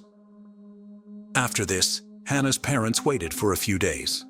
But then they decided to go to Delhi because there are national and international media offices. I made a promise that we wouldn't rest. After this step by Hannah's parents, the news of their daughter's murder spread throughout India within 24 hours. The headline of every newspaper and news channel became Hannah Foster and Maninder Pal. Here, Hannah's parents also arranged a free hotline so that anyone who knew about the murderer could call this number. The Southampton police here announced through a news agency called The Sun that they would give 5 million Indian rupees to the person who provides any information about Maninder Pal. By now, this news had spread like wildfire throughout India.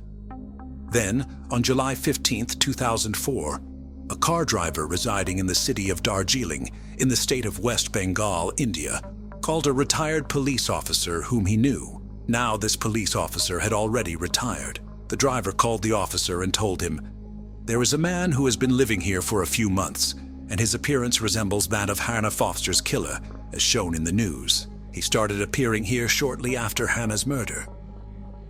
Upon hearing the driver's words, the retired officer immediately sets out to see this man. The officer remembered Maninder Pal's face because they were following this case through the news channel. Afterwards, when that driver showed the police officer the man, the officer was quite surprised. Then he immediately contacted the local police, and the local police caught Maninder Pal in the bus, going from Kalimpong town to Nepal. Here the police find out that Maninder Pal was planning to flee to Nepal after seeing his news on TV channels and newspapers. Besides, the police also find out that Maninder Pal had changed his name to Mike Davis in West Bengal. In addition to Maninder, there was also a woman on the bus, and then it was revealed that Maninder had remarried after coming to India. Now Maninder was arrested and brought to Delhi, and during the custody of a few days here, Maninder confessed to his crime. Then he told the whole story of how he murdered Hannah that night. The story was something like this. Actually, on the night of March 14th, 2003, Maninder was parked on that road drinking in his van where Hannah passed by. But when he saw Hannah, bad thoughts started coming to his mind. Afterwards, he forcibly kidnapped Hannah and placed her in the van. Although there, Hannah requested to be released from Maninder, but Maninder paid no heed to her requests. In the meantime, Hannah also called the emergency helpline number, but due to Maninder's presence, she couldn't say anything. This led the call operator to believe it might be a missed dial. Later, Maninder takes Hannah to a deserted area and rapes her. However, after committing the crime, he realizes that if he lets Hannah go alive, she will go to the police and file a complaint. Therefore, Maninder strangles her to death. Then he disposes of Hannah's body where it was found. On March 15th, the next day, Maninder takes half a day off from work under the pretext of a back pain. But he had Hannah's mobile phone and handbag with him, so he dumps them in a recycling bin at the city recycling center. Afterwards, he goes to one of his friends and asks for some money on loan because he had to go to India to meet his sick mother. However, his friend doesn't have as much money as Maninder needed. Then Maninder comes back home and also tells his British wife that his mother is sick in India and he needs to go there and requires some money. Understanding Maninder's need, his wife talks to her father, and on March 17th, Maninder's father-in-law lends him some money. The very next day, Maninder catches a flight to India. However, the excuse of his mother being sick was just a pretext. In reality, Maninder had come to India to escape from the England police. Upon arriving in India, Maninder goes to Chandigarh, his ancestral home, meets his mother, but here he completely changes his appearance. After changing his appearance, Maninder goes to Darjeeling, and after some time he changes his name and marries another woman there, where he starts living thereafter. Now, because neither anyone in India knew about Hannah Foster's murder nor about Maninder Pal, Maninder wasn't caught for 15 months. But then, when Hannah's parents come to India, only then is Maninder caught. Anyway, after that, Meninder is brought to Delhi, and then on July 28, 2004, giving an interview to a news channel, he confessed his crime on TV. Let's cross the road. I was coming up of the makeup up. My van left parked on that little road that he's walking. Just quite loud, and I came, on that road, and that's all how to go. And then I stopped right away to, But upon the whole incident, while confessing, Meninder denies and says, "That night I had drunk a lot. I didn't want to kill Hannah, but when I mocked her, then Hannah started threatening to complain to the police. Although I threatened her a lot, but she didn't agree, which led me to kill her. I wrote walking alone that night, but then my mother is very ill in India. I want to work with the as well. It is very, very vital upon me, that her, that I was totally blank that might on my hand was, and I done that crying." However, in August 2004, Maninder Pal changed his statement. He said, "I didn't do all this willingly, but it was done to me forcibly." After this statement, Maninder was placed under judicial custody in Delhi, and then the process of extradition to Britain begins. This process takes about 3 years, but finally on June 8, 2007, the court granted permission for Maninder Pal to go to England. Once in England, Hampshire police arrest Maninder. Then Meninder's blood sample is taken, and it matches 100% with the DNA found from Hannah's clothes and semen obtained from the van. After that, from December 10, 2007, the trial begins in the Winchester Crown Court. Here, Maninder appeals not guilty to all the charges against him. Maninder said, "That night, some criminals broke the window of the van and threw Hannah's body inside the van. Now, because they was drunk, to trap me, those criminals forced me to rip Hannah, and they may even force to kill her." Even in court, Haslewood Foods Company supervisor James Dennis testified, but Maninder said, "I borrowed 16,000 euros from James, and he is also under the misconception that I am having an affair with his wife. That's why James is targeting me." Maninder also said, "Maybe James hired those 3 men to frame me and forced me to commit this crime on the night of March 14th. But in the end, when the police investigated Maninder Pal's all statements, it all turned out to be lies. And finally, on November 25th, 2008, all the allegations against Maninder Pal were proven. After that, he was sentenced to life imprisonment. Now he will be imprisoned without parole for at least 24 years. At the time of sentencing, he was 41 years old, and he will remain in jail until 2030. Of the 5 million rupees reward offered for catching Maninder Pal, 367,000 rupees were given to the taxi driver who first informed the police about Maninder Pal. With this, the money was divided among 12 other people, because besides the taxi driver Jason Lepcha, those people also played an important role in solving this case. However, Jason used that money to buy land and then established a school for disadvantaged children on it, named the Hannah Memorial Academy in Foster's memory. Then, in 2006, when Hannah's parents visited Darjeeling and learned about this, they were very pleased. When these people returned to England, Hannah's parents started a registered charity to help Jason along with other people. This now greatly helps Jason Lepcha's school. So, friends, this was the complete story of the Hannah Foster murder case. The case of Shannon, Christian and Christopher Newsom. The tragic end of 2 college students. Have you ever heard the saying that hesitation is akin to death? In our story today, this takes on a literal meaning as the negligent delay by police officers cost the lives of 2 young people. During the subsequent legal proceedings, it was repeatedly stated that the officers followed protocol and waited 24 hours from the time of the missing persons report. However, it was during these critical hours that the couple endured a tragic end under extreme cruelty. The case of Shannon Christian and Christopher Newsom is cited as one of the most notorious and brutal in the history of the United States. It shook the nation twice, first in 2007 when the crimes occurred, and later in 2011 when the sentences handed down to the gang members were challenged and appealed.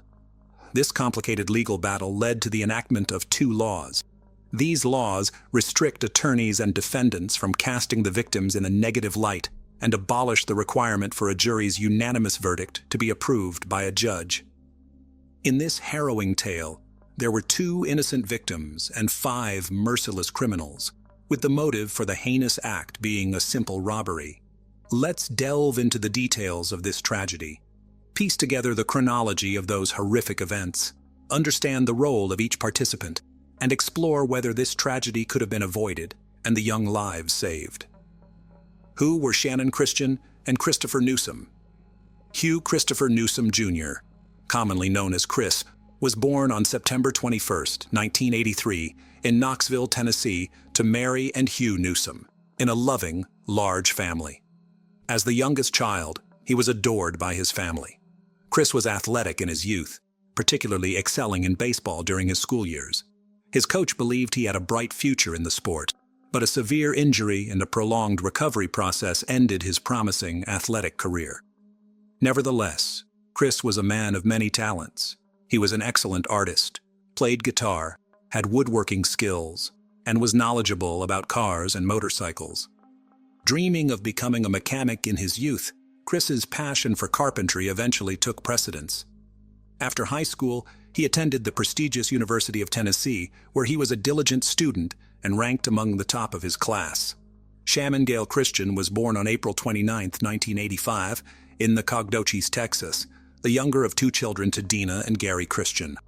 She was raised alongside her older brother Chase, with whom she shared a close and affectionate bond.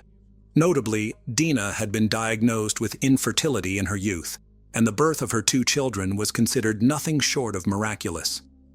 In 1997, the Christian family moved to Knoxville, Tennessee, where the children attended local schools, and the parents established a small but profitable family business.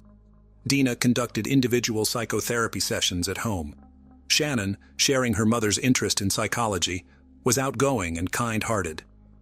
After high school, she pursued a degree in sociology at the University of Tennessee and worked part-time to save for her dream of buying a car. Her parents and brother helped her realize this dream on her 21st birthday, contributing towards the purchase of a silver Toyota 4Runner. It was on the university campus in 2006 that Christopher and Shannon met through mutual friends. She was just 21, and he was about to turn 23. It was love at first sight, and the couple became inseparable.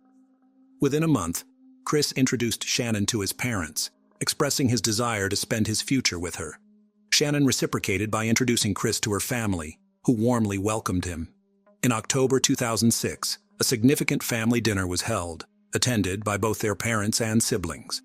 Discussions revolved around the young couple's deep feelings and their plans to marry after graduating from university. Everyone was happy and full of hope for the future, blissfully unaware of the tragedy that would soon befall their families. Vanished on the way to a party. On January 6, 2007, Shannon Christian and Christopher Newsom were invited to a birthday party of a mutual friend. That Saturday, Shannon visited a beauty salon to prepare for the celebration, parking her car in a nearby underground garage where they planned to meet. However, Chris was delayed, leading to a slight argument between them as they were running late for the event. Their friends became increasingly worried when Shannon and Chris did not show up at the party. Known for their responsibility, it was unlike them to miss an event without notifying anyone. Attempts to reach them on their phones were unsuccessful. In desperation, Shannon's best friend repeatedly called her mother late into the night to check if everything was all right, but received no answer. The next morning, Dina, Shannon's mother, realized that her daughter had not come home. Initially, she was not overly concerned, assuming Shannon might have stayed over at Chris's place after the party. Besides, Shannon had a work shift on Sunday, so it was plausible she went straight to work from Chris's place. However, Dina's concern grew when she noticed several missed calls from an unknown number around midnight. Returning the call, she heard Shannon's friend's voice, informing her that Shannon and Chris had not shown up at the birthday party and were unreachable. This instilled fear in Dina, sensing that something terrible might have happened to her daughter and her boyfriend. Neither Shannon nor Chris was answering their phones, and Chris's parents were equally surprised, believing he was staying at Shannon's place. Further anxiety arose when it was discovered Shannon had not shown up for work either. The worried parents immediately contacted the police, but the response was lackluster. The officers suggested the couple might have simply sought some alone time and lost track of it. They also followed the protocol that an adult is considered missing only after 24 hours without contact. But for Shannon and Chris, those 24 hours were critical. Not willing to wait, the parents and friends of the young couple began their own search. They contacted everyone they knew, visited hospitals, distributed flyers with their photos, and set up social media groups appealing for any information about the missing students. Despite their efforts, no useful information surfaced. The last known sighting of Shannon was at the beauty salon she visited on Saturday. According to the hairstylist who attended her, Shannon only talked about the upcoming party and had no plans to stop anywhere else on the way. A gruesome discovery along the railroad tracks. It wasn't until Monday, January 8th, that the police finally began their search for the missing young couple, Shannon Christian and Christopher Newsom. By this time, thanks to the efforts of their parents and friends, almost the entire city was aware of their disappearance. The day before, on Sunday, there were rumors about a horrifying discovery near the railroad tracks, but no concrete information was available. A railroad worker, inspecting the tracks in his assigned area, stumbled upon what appeared to be severely damaged human remains on the embankment alongside the tracks. The body was in a horrific state, with multiple injuries, and had been doused with a flammable liquid in an attempt to burn it. The police, responding to the scene, cordoned off the area and conducted a thorough examination. However, they were unable to find any significant clues or leads. After taking necessary photographs, the remains were sent to the morgue for an autopsy to determine the cause of death and to attempt identification, though it was clear that the extensive damage and effects of the fire would make this difficult. Forensic experts determined that the body belonged to a young man who had suffered a brutal death. The victim had multiple injuries inflicted while he was alive, indicating prolonged and severe assault. Almost all of his teeth had been knocked out or damaged by blows. He had been shot 3 times, twice in the back and a final, fatal shot to the head. Additionally, traces of seminal fluid from at least 3 different men were found in his body, along with distinctive tears, suggesting repeated violent assaults. When police checked recent reports of missing young men, Christopher Newsom fit the description in age, height, and build. The officers contacted his parents and requested DNA samples for confirmation, but strongly advised against personal identification at the morgue, as the burnt remains barely resembled human features. Unfortunately, the DNA analysis confirmed that the body belonged to the missing student, Newsom. The search for Shannon. Despite the distressing news about Christopher, Shannon Christian's parents still clung to the hope that their daughter was alive, possibly being held somewhere. Her mobile phone was last pinged on the day the couple disappeared in one of Knoxville's more troubled neighborhoods, a place they wouldn't have visited by choice. This indicated that they were likely brought there against their will, and Shannon might still be held in the area. In a secluded alley of this neighborhood, Shannon's Toyota 4Runner was found abandoned. It was in a terrible state, so much so that Dina and Gary Christian hardly recognized their daughter's car. The SUV was dirty, scratched, with broken headlights and deflated tires. All of Shannon's personal belongings were missing from the car, which was littered with cigarette butts, and the seats were torn and stained. The driver's seat was pushed far back, suggesting that a large adult male had been the last one to drive it. A crumpled envelope with the address 2316 Chipman Street was found on the floor between the seats, likely dropped by the perpetrator. A local witness reported seeing 4 African-American males driving the SUV that Saturday evening, a vehicle that stood out in that area. Fingerprints on the envelope led the police to Lamarcus Davidson, previously convicted for serious offenses. His residence, located in an industrial area near a wasteland, lacked witnesses. When no one responded to the police's knock and offer to surrender, they forced entry, hoping to find Shannon alive inside. Inside the house, they found Shannon's purse, a stuffed toy from her car, as well as Christopher's headphones and baseball cap, a knife with blood traces, torn and blood-stained fragments of women's clothing, and Shannon's lifeless body were discovered in the house's trash chute system, hidden under dirty sheets. She was bound in the fetal position and wrapped in 5 trash bags. Experts later concluded that she likely passed away in the early hours of Monday, January 8th. This tragic finding suggested that if the police had begun their search immediately after the missing persons report, rather than waiting for 24 hours, Shannon might have been saved.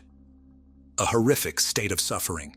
The condition of Shannon Christian's body was a horrifying sight even for seasoned forensic experts, as there was not a single untouched area on her. Shannon was covered from head to toe with bruises, abrasions, cuts, and cigarette burns. The numerous tears and injuries to her genital area, as well as her oral cavity and throat, indicated that she had been subjected to multiple assaults by several men. Shannon sustained a serious head injury and internal bleeding in the abdominal area, likely resulting from being kicked. Furthermore, the merciless assailants inflicted several penetrating, though not fatal, stab wounds on her and extinguished dozens of cigarettes on her skin. In a brutal attempt to destroy DNA evidence on her body, the perpetrators doused her with household bleach, paying particular attention to bleeding wounds and her genital area. She was also forcibly made to ingest bleach. After these torturous acts, Shannon, still alive, was wrapped in 5 trash bags and then shoved into a household trash chute, covered with sheets and rags. She slowly suffocated and bled to death, helplessly trapped with no chance of escape or calling for help. 5 merciless perpetrators. Lamarcus Davidson, in whose house the mutilated body of Shannon Christian and personal belongings of the deceased Christopher Newsom were found, was immediately declared a fugitive. The police also tracked down another suspect, Eric Boyd, whose traces were found at the crime scene. Boyd was apprehended on January 11th without resistance and agreed to cooperate with the investigation, claiming he wouldn't go to prison for crimes he didn't commit. Boyd revealed that Davidson was hiding in a vacant house listed for sale and personally led the police to the location. Davidson, unprepared for this turn of events, was caught off guard and offered no resistance. Notably, at the time of his arrest, Davidson was wearing sneakers that had belonged to the deceased student. During interrogations, Davidson tried to minimize his role, portraying himself as a victim. He claimed that the couple had come to his house looking to buy banned substances, but were caught up in a conflict with his acquaintances. Davidson insisted that he left to avoid involvement, and the subsequent brutal acts occurred in his absence. Further interrogations revealed 3 more individuals involved in the case: Davidson's friend, George Thomas, his half-brother, Latalvis Cobbins, and an 18-year-old woman named Vanessa Lynn Coleman. Once all 5 suspects were in custody, they were placed in separate cells and interrogated individually. Each tried to deflect blame onto the others, inadvertently revealing details of the heinous crime. Their fragmented accounts helped piece together the event's chronology and each perpetrator's role in the brutal act. A timeline of tragic events. Lamarcus Davidson, who had been released from prison on parole just a few months before these events, was desperately in need of money. He was involved in the sale of banned substances and urgently required a vehicle to deliver these to his customers. Davidson decided to steal a car from an underground parking lot, known for its lack of surveillance cameras, and headed there with his accomplices. Tragically, at that moment, students Shannon and Christopher were in the parking lot, arguing over Chris's delay. The criminals, deciding to leave no witnesses, forced the couple into the trunk of a car at gunpoint. The pair was taken to Davidson's house, where they were brutally beaten and repeatedly assaulted. After midnight, a barefoot and undressed Christopher was again forced into the trunk and taken to the railroad tracks. He was ordered to walk on the stones before being shot twice in the back. His torment was ended with a final shot to the head. His body was then doused with a flammable liquid and set on fire, in hopes of destroying any evidence that could lead to the perpetrators.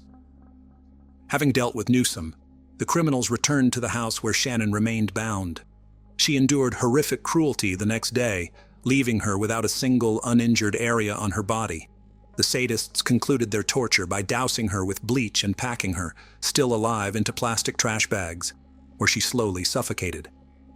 The exact moment when young Vanessa Coleman joined the group was unclear.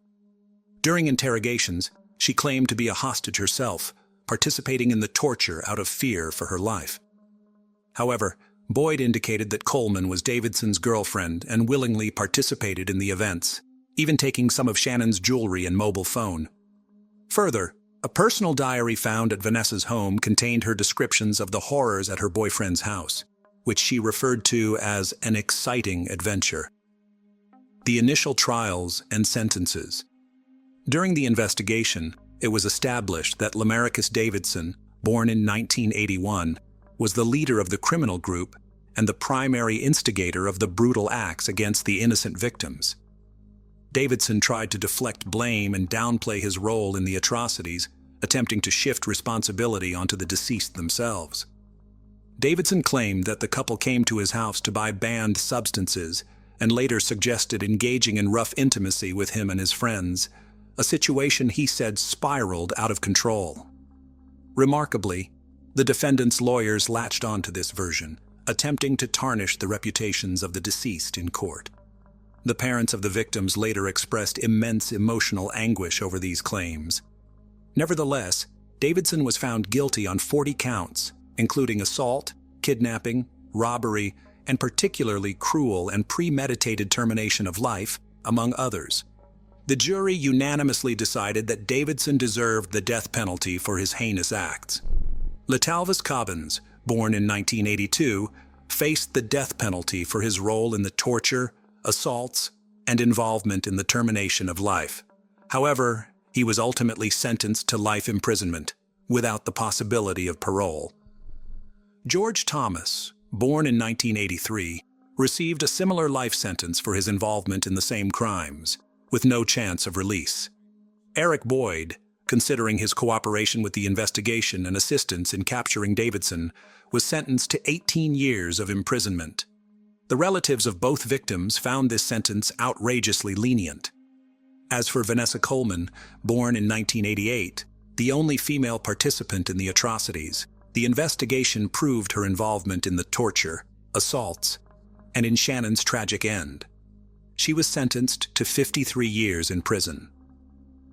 Overturned verdicts and new hearings in 2011 while the criminals were serving their sentences and Davidson awaited execution, the case took an unexpected turn. The presiding judge resigned, admitting to a substance dependency. His ability to conduct trials was questioned, and his verdicts over the last 2 years were annulled, leading to new hearings, including the case of Christian and Newsom. A new judge scheduled hearings for all 5 individuals involved in the student's tragic end. After the retrials, Davidson's sentence remained unchanged: death penalty. Cobbins continued to serve his life sentence without the possibility of parole. Thomas, however, received a life sentence with the possibility of parole after 51 years. Vanessa Coleman's sentence was reduced from the original 53 years to 35 years. Her appeal in 2014 was rejected, and parole was denied in 2017. In 2020, the parole board decided she would remain incarcerated at least until April 2032. Eric Boyd's situation changed most dramatically. Originally receiving a relatively short sentence for cooperating with the investigation, his involvement in the assaults and tragic end of both victims was later proven. His retrial resulted in a life sentence without parole, with his accomplice Thomas testifying against him, revealing previously unknown details about Boyd's role. For his testimony, Thomas, who initially had the possibility of parole after 51 years, had his sentence reduced by 15%, contingent on good behavior. Boyd's attempts to appeal his new sentence were unsuccessful. He is currently serving his sentence in the Bledsoe County Correctional Complex. Davidson remains in the maximum security Riverbend institution, awaiting the execution of his death sentence. Public reaction and the case's impact. As previously mentioned, this trial garnered significant attention, widely covered in the press, and leading to the enactment of 2 laws. The first was aimed at protecting victims from defamation, attempts to shift blame onto them, and portraying them negatively. This was in response to the defense strategy of the accused and their lawyers, who tried to label the students as drug users and thrill seekers in a troubled neighborhood. These claims were completely false and caused immense pain and suffering to the victims' families.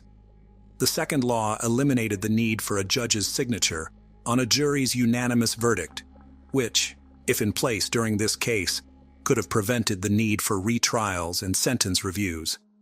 The house at 2316 Chipman Street, which became a torture chamber for the young couple, was demolished in the fall of 2008. A memorial was erected on the site in honor of Shaman Christian and Christopher Newsom. In memory of Christian, a golf tournament and a Christian charity foundation were established, providing support to victims of violence. Similarly, a foundation in Newsom's name was created, holding annual memorial baseball tournaments at Halls Park and awarding a scholarship named after the deceased student and former baseball player. It's important to note that, despite the public outcry and widespread attention, the media initially misrepresented details of the case, either accidentally or intentionally. Many believed that the variations in reporting and delayed coverage were influenced by racial motives, as the victims were white and the perpetrators were African American. However, the head of the Association of Criminal Writers and Editors noted, "I can't confidently say that this case would have received more attention if 5 white criminals had been accused of committing similar atrocities against 2 black individuals." Additionally, the Knoxville police chief stated that there was no evidence to suggest these crimes were committed based on racial animosity. Hello friends, welcome to our channel. Today we're going to take a look at another horrible case with you. The case of Penny McAllister. Penny McAllister, the eldest daughter of Desmond, a teacher and soldier, grew up in Germany, immersed in the arts, music, theater, and school drama. She was a bright, charming young woman. At 16, Penny met Duncan McAllister in the officers' mess bar in Germany. Born in 1961, Duncan had attended UK boarding school and, like his father, joined the army, training in signals. He'd been engaged to a UK woman, but ended it before being posted to Germany, where he met Penny. Dazzled by Penny's beauty, Duncan was rude at first, but later adored her. A few months on, he plucked up the nerve to visit, and they became an item. They fell fast, spending all the time they could together. In '83, Duncan was reassigned to the UK, and before departing, he asked Penny to marry him. They wed the next year, when she was 18, and he was 23. The couple relocated to Wiltshire, with Duncan enrolling at the Royal Military College, while Penny pursued her studies. Their newlywed years were blissful, marked by shared adventures, travel, and a mutual passion for diving learned on vacation. Eventually, Duncan received a posting to Northern Ireland at the height of the Troubles. Penny accompanied him, which was an unusual step, as most British Army wives stayed in the UK due to the dangerous and volatile situation. They settled in County Armagh, the smallest county in Northern Ireland, home to Lough Neagh, the largest freshwater lake in the UK and Ireland.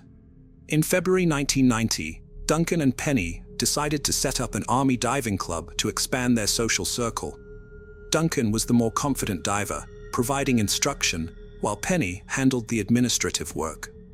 One of the members who joined to learn diving was a young woman named Susan Christie, a petite soldier and member of the Ulster Defence Regiment, UDR. Susan was the daughter of a non-commissioned officer in the UDR, and it was said that she had her father wrapped around her little finger. She was very driven and planned to follow in her father's footsteps, joining the UDR just before her 21st birthday. She was initially part-time but excelled as she was a perfectionist, which suited army life. She was an attention seeker who flirted skillfully to captivate men, but never went too far. Yet, she'd pout and act like a brat if denied that spotlight. This behavior only intensified when she joined the diving team. Susan flirted with Duncan, a married man, and they began a physical affair. Though Duncan claimed it was just a fling and he loved his wife Penny, their relationship escalated, with Duncan taking Susan's virginity and them meeting for sex in secret. Penny suspected Susan and Duncan's behavior, though she lacked proof. Trusting her intuition, she watched them closely, hoping the situation would resolve itself. However, Penny's optimism would prove misguided, but Susan's behavior around Duncan, particularly in the diving circle, became unpredictable.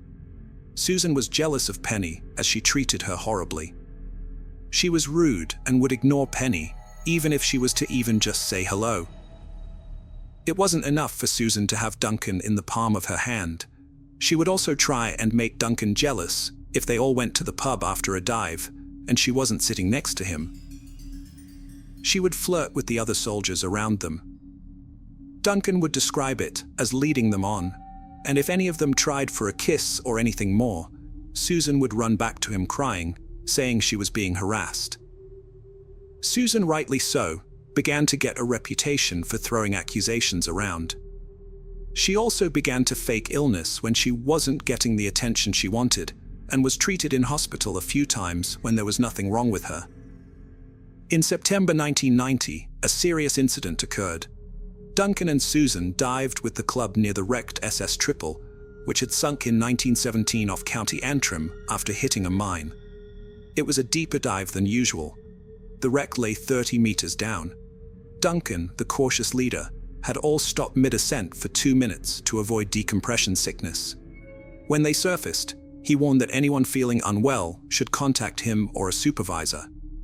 Everyone, including Susan, said they were fine. The next morning, Duncan received a call that Susan was, to no one's surprise, unwell. She had joint pains, a symptom of the bends, so Duncan took her to a specialist. Though she could walk to the car and into the clinic, when left in the waiting room, she dramatically collapsed and needed a nurse's attention. The doctor confirmed her symptoms matched surfacing too quickly, but found it curious that Duncan, her diving partner, showed no signs. Despite 2 compression chamber runs, Susan continued feeling unwell, concerning the doctor. The week before, during a training course, and perhaps the pain she was experiencing was from that. Both the doctor and Duncan were furious that their time and energy had been wasted on what was probably a false alarm. But they weren't the only ones. Once pissed off, Penny had been left at home for hours while her husband was attending to the woman she suspected he was having an affair with. Penny was so fed up that she actually called her mother. She didn't tell her mother in so many words what was going on, but her mother would understand how hard it was to live on an army base, as she had done it with her own husband, and she would be clever enough to read between the lines. Next to a woman's intuition, a mother's intuition is like having a superpower. This was the only second time Penny had opened up about her worries. Last summer, she went to Germany to see a friend and told them about her concerns over Duncan and Susan. She also confided the loss of her pregnancy, but kept it from Duncan due to their relationship troubles. That weekend, Duncan had Susan over while Penny visited her friend in Germany, their first time being together overnight. Susan soon professed her love for Duncan, but he refused to return the sentiment. He brushed her off, confessing he felt unable to express his love due to his loyalty to his wife. He had no issue betraying his wife by getting intimate with Susan, but drawing the line at declaring his love, as that would be too much of a betrayal. The diving club arranged a trip to Ascension Island in October 1990, and at first there was a problem with Penny's flight, which elated Susan. But then Duncan intervened, getting Penny on a flight. This infuriated Susan, who was very hostile towards Penny, who was just trying to ensure a smooth trip. Penny organized the equipment and cooked for everyone, but Susan, in one of her moods, refused to eat Penny's food or help her. Duncan soon realized that Susan wasn't just in love with him, but obsessed. He was stuck dividing his time between the two women. Even though he was a knight with Susan, he still managed to slip away with her a few times throughout the trip. Duncan pulled Susan on her behavior towards Penny, and while he was concerned for Penny over Susan's behavior, he was even more concerned when they actually seemed to be getting on. They would sit together, have long conversations, and get on towards the end of the trip. After the trip, Duncan decided he would have to end the affair with Susan. It was clear by this stage that Susan was dangerous, and if she got close to Penny, she could tell her of the affair and his marriage would be over, and it also put a risk to his career. Duncan told Susan the affair was over, but she was having none of it. She cried and then totally ignored the fact that it was over. On the 2nd of 1990, Susan told Duncan she thought she was pregnant. Upset, he panicked, couldn't understand how this happened. Susan said she was sick on their Ascension Island trip, but didn't say anything, not wanting to be stopped from diving. When discussing options, Duncan made his views clear, but said it was Susan's decision, and he'd support her. The first option was termination. She could have the baby, but he'd be uninvolved financially. Or, she could have the baby, name him as the father, but he'd lose his job. Termination was the only option for Susan. She didn't want to raise the baby alone, and she wanted to keep her career. On a while later, Susan told Duncan she was pregnant, but the doctor said it'd be best to wait before arranging an abortion. Abortion was illegal up to 2020, so she'd have had to travel. A month later, Susan announced she'd lost the baby, convenient as she never went to the hospital or took time off work. Duncan stayed in touch that week after Susan lost the baby, trying to console her over the loss. However, Susan later contacted Duncan after meeting up with Penny for lunch. She was very angry with Duncan because she had told Penny about the miscarriage and claimed that she too had lost a baby, fully aware of what Susan was going through. Susan was furious and called Duncan to find out why he had not told her this himself. Of course, he could not have, as Penny had not informed him, and he had not even known she was pregnant. He was devastated that Penny had not confided in him, and he also realized that he could not ask Penny about it. Susan had to go to the UK for a work course in 1991. This helped end her affair with Duncan, as he was also posted to Germany. But they still continued seeing each other, much to Penny's annoyance, until Susan made a scene trying to get Duncan to go out with her. The weekend before Susan was to go to the UK, Penny went to Dublin with some army wives. Duncan and Susan would spend that same weekend together, and it would be the last time they would have together, so they made the most of it. They went diving together, went for walks, and, of course, had a bit of housework. Susan was upset that things were finally coming to an end, but told Duncan she was happy they'd remain friends. However, people that gullible think they can stay friends after an affair. After the weekend was over, and Penny returned home, Duncan was surprised to receive a call from Susan. He thought that their weekend together clearly signaled that they were over. Obviously, Duncan didn't understand the staying friends bit was Susan's way of holding on. She continued to call Duncan at work, and even made plans to meet Penny for a walk and lunch before she left for the UK on Tuesday, the 26th of March 1991. Duncan received a call from Susan. She asked what could have happened if he wasn't married. This was a risky question with a perilous answer that could lead to dire consequences. Duncan said it was pointless to consider, as things are as they are. He noted they'd face other challenges, as she's a soldier and he's an officer, and their relationship was prohibited in the army, even if she was commissioned, as she was stationed in Northern Ireland while he couldn't be there long term. Susan agreed, and was upset by the truths he shared before ending the call.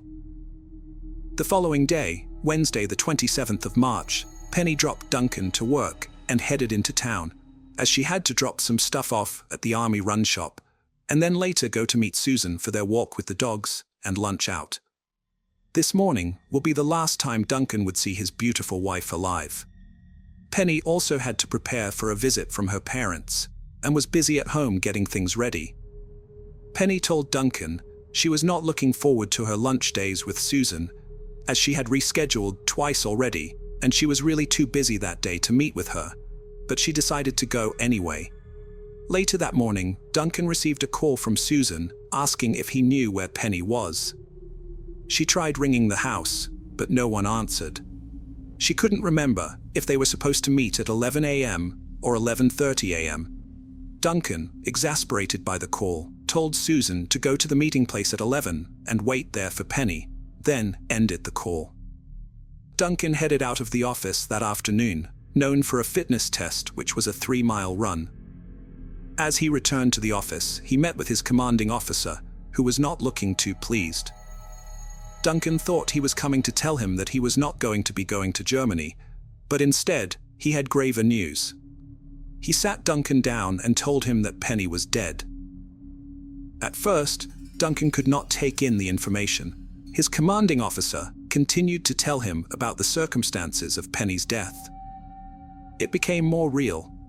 Penny was out for a walk in John Carra Forest and collapsed with her dogs and was attacked. He was told that there was another woman with her and she was injured and brought to the hospital. Duncan knew straight away who this woman was, but that didn't concern him straight away.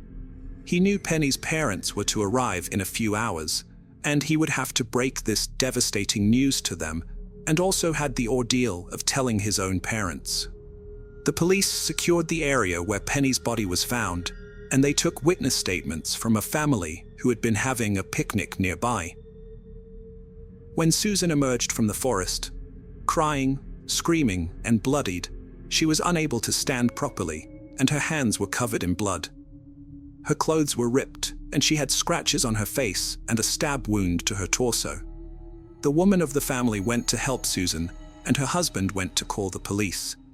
Susan, meanwhile, begged for someone to find Penny. After she explained that they were both attacked by a man, and she had managed to escape, but that Penny was still in the forest, the police arrived and went into the forest. A local doctor treated Susan for her injuries. They followed the trail and soon found Penny lying on the forest floor, covered in blood, and her throat had been cut. This is where she bled out and died. Susan was brought to the hospital and treated for her scratches and stab wound, then sent home. That night, Duncan rang her to see how she was and to ask her what happened. All she kept saying was sorry, and that she tried to help but couldn't. He agreed to go see her after seeing Penny. Susan offered to go with him and was very insistent, but Duncan said it was something he had to do on his own. The following day, he visited Susan at her home, and she again tearfully kept apologizing to him for not saving Penny. Duncan, as usual, believes since crocodile tears and told her it wasn't her fault. Susan told him what happened. Penny and Susan met up as planned. They went for a walk in the forest on a lovely day. Susan stopped to tie her shoelaces, while Penny went ahead with the dogs. Penny's dog started barking furiously, and Susan saw a man standing over Penny on the ground. Penny was bleeding, and the man had a knife. The man then attacked Susan, pulling her, knocking her down, and trying to take her clothes. Susan kneed him and then went to Penny's aid. Susan couldn't stop Penny's bleeding, and the man had fled the scene, so she ran to the car park. The attacker was of average height, had brown hair, blue eyes, and was wearing a green jacket, blue jeans, and white sneakers. The police visited Susan's house and requested her to go to the forest where she and Penny were attacked. The police suspected Susan was withholding information, and they were right. Susan and Duncan did not disclose their affair to the police, as they agreed it was irrelevant to Penny's case. They agreed to keep quiet about the affair if the police found out. The police questioned Susan extensively at the station throughout the day. She complained that the officer was not courteous, but Duncan said that's how they gather evidence. Susan felt she was mistreated and that the police were against her. She told Duncan they would speak to a friend who knew about their affair, which worried him. Duncan tells Susan that the police are searching for a white car and a description of the perpetrator. This is a relief for Susan, since she is not the only one who saw the man she described. Overnight, Duncan thought he should approach the police and tell them about the affair. He also felt it would save time, and they would focus solely on finding who killed Penny. Duncan wasted no time in contacting the police, providing them with a comprehensive account. The authorities had little need for further questioning, merely inquiring about his familiarity with Drumcarra Forest and Susan's recent visit. Duncan denied knowledge of the former, but acknowledged the latter, requesting discretion regarding the army's involvement, which the police stated was not feasible. He was instructed to return to Northern Ireland following Penny's funeral in England. When he arrived in England, his father picked him up at the airport, and he told him about the affair on the eve of Penny's funeral. He knew that Susan had been arrested for Penny's murder. Now he had to tell Penny's family about the affair. He called Penny's parents and told them everything. They were kind during the funeral the next day, even letting Duncan sit next to them. There are better people out there than some, and I see that with the families of victims, especially the parents. Meanwhile, Susan was being questioned and she had stuck to her story throughout. The police told her that Duncan had confessed to their affair, and Susan began to deflect and change her story. Suddenly, she had memory loss and could no longer remember what happened that day in the forest. The police were watching Susan's behavior throughout and noticed that she seemed to like the attention she was getting during the interviews. She ate everything that was put in front of her. She tried to befriend the female officer that was assigned to the case. This was not the typical behavior of someone who had witnessed the brutal murder of their friend and then implicated in us. When questioned, Duncan was asked about his relationship with Susan and whether he and Penny had an open marriage. Police also asked if Penny didn't help Susan in an accident during a dive, and if Duncan forced Susan to terminate a pregnancy. Susan claimed that Penny had provoked her that day, causing her distress and a blackout, after which Penny was found dead. Police believed that Susan was withholding the full truth, possibly to cover for Duncan. They also questioned why Duncan had conspired with Susan to cover up the affair, unless he had something to do with it. Why had he spent 2 days with this supposed ex-lover following the news of his wife's death?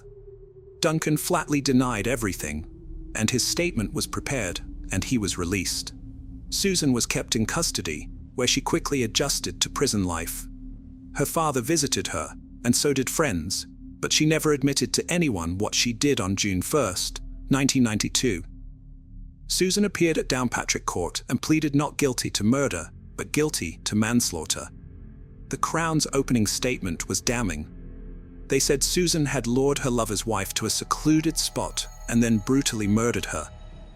It was a case of premeditated murder. Then she tried to cover up the murder by inventing an attacker and injuring herself. Forensic scientist Joseph Corr testified he visited the crime scene, believed Penny was attacked from behind, grabbed by coat and hair on left side, with one earring pulled off. Penny's neck was slashed, causing immediate unconsciousness. Police found a recently sharpened boning knife 260 yards away, which Corr believed was the murder weapon. Susan's blue jacket had Penny's blood type, but not Susan's. The doctor that attended Susan at the scene that day was next to take the stand. He described Susan curled up on the floor of the car park near the forest. He patched up the small wound on her leg and the scratches across her stomach. Her underwear was slightly ripped and blood-stained, and when Silverton removed her gloves that she was wearing on the rather mild day, which didn't warrant the need for gloves, her hands were covered in blood. But there were no injuries when he did a follow-up on Susan a few days later. He summarized that her injuries were self-inflicted. The state pathologist then took to the stand and he described the horrific injuries to Penny and agreed with the forensic scientist that Penny would have lost consciousness straight away and would have been dead within a few minutes. As the horrific injuries were being described, Susan could be heard sobbing. A doctor was called, and it was determined that Susan was not medically fit to continue the trial. When the trial resumed, Duncan took the witness stand and had to recount all the details of his affair with Susan. The defense exploited Duncan's demeanor, accusing him of being cold and indifferent towards Susan, and ignoring the emotional toll the affair had on her in order to continue it to satisfy his own sexual needs. He acted callously, telling her he loved her, but in a different way than he loved his wife. As Duncan was being cross-examined by the defense, Susan sat there weeping. Next time, Susan testified for 3 days. She talked about her relationship with Duncan, hoping that he would leave his wife for her, though that wasn't her initial intention. She admitted that she liked being the center of attention, but denied faking illness or injury to maintain that role. She also denied lying about her pregnancy and miscarriage, and that Duncan had told her she was right to want to have an abortion. Susan grew close to Penny on Ascension Island as fellow divers. Susan admitted to being jealous of Penny, who sometimes felt the same. Penny confronted Duncan about their affair, but never mentioned it to Susan. I doubt this. If Penny hadn't told Duncan about her miscarriage, she didn't confront him about the affair. Penny was classy and knew Duncan would never leave her for someone like Susan.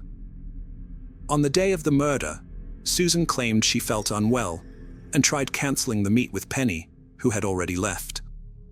They met, drove to the forest, and Susan couldn't recall the attack, claiming memory loss. She denied buying and sharpening the knife, but later admitted lying to the police, realizing she must have been the attacker. A psychiatrist assessed Susan, concluding she had depression and stress reaction at the time. Another psychiatrist found her reaction normal, with only mild depression, not a mental illness, and that she fabricated memory loss. The trial took a break for the weekend, and when it resumed the following Monday, Lord Justice Kelly provided his instructions and summary to the jury. He asked them, is it more likely than not that Susan Christie was suffering from mental abnormalities when she planned, premeditated, and executed her plan to kill Penny? That is the sole focus of this case. After 4 hours of deliberation, and being informed that a majority verdict would be accepted, the 8 men and 4 women of the jury reached their verdict. She was found guilty of manslaughter and cleared of the murder of Penny. Before pronouncing sentence, Lord Justice Kelly explained to the court the factors that would influence his decision. He acknowledged the gravity of the offense and the devastating impact of Penny's death on her loved ones. However, he also had to consider the personal circumstances that drove Susan to commit the crime. He pointed out that Susan was a young woman with no prior criminal history and no experience of physical relationships. The judge stressed that her affair with Duncan had triggered the events that led to Penny's death, and he was confident that Susan was unlikely to repeat such a heinous act. In the end, the judge sentenced Susan to a mere 5 years in prison for the heinous crime of slitting Penny's throat. It's shocking that such a lenient sentence was handed down. Upon hearing the verdict, Penny's mother was overcome with grief, crying out and shaking with emotion. In contrast, Susan showed no immediate reaction to the news. The public was outraged by the leniency of the sentence, and rightly so. Regardless of the circumstances that led Susan to kill Penny, it's clear that Penny was the true victim. The judge's consideration of Susan's age was irrelevant in this case. After all, Penny was only 24 years old when her life was brutally cut short. Where was the judge's consideration for her youth? This injustice is infuriating. The Attorney General's office referred the case to the Court of Appeal to review Susan's sentence. In 1994, a 3-judge panel examined the case and ruled that Susan didn't have depression, as she was never treated for it and didn't miss work. They found she planned the killing and tried to cover it up. Her sentence was increased to 9 years. Susan was released from prison in October 1995 after serving just short of 5 years, including time served on remand. While preparing for release, she worked outside the prison. One of her colleagues described her as a man-hungry schemer, and a businessman that had worked with her since she fully left prison described her as the most manipulative person you were ever likely to meet. I wouldn't trust her as far as I could throw her. Duncan never visited her in prison, and she was dishonorably discharged from the army. It is said that she changed her name and disappeared. Hello friends, welcome to our channel. Today we're going to take a look at another horrible case with you. The case of Lauren Stewart. Lauren Stewart, a 45-year-old woman, seemed to live a life of perfection. She was a devoted wife to Dan, a caring mother to her adult children, Stephen and Bethany, and it appeared that she had been blessed by fate. However, in the weeks leading up to her unimaginable act, she ventured into a dark world, exploring disturbing content on YouTube and researching methods to end her own life, eventually becoming skilled in the use of a Glock handgun. Lauren Devine. Stewart was born on January 9, 1973, and she spent most of her life in Michigan.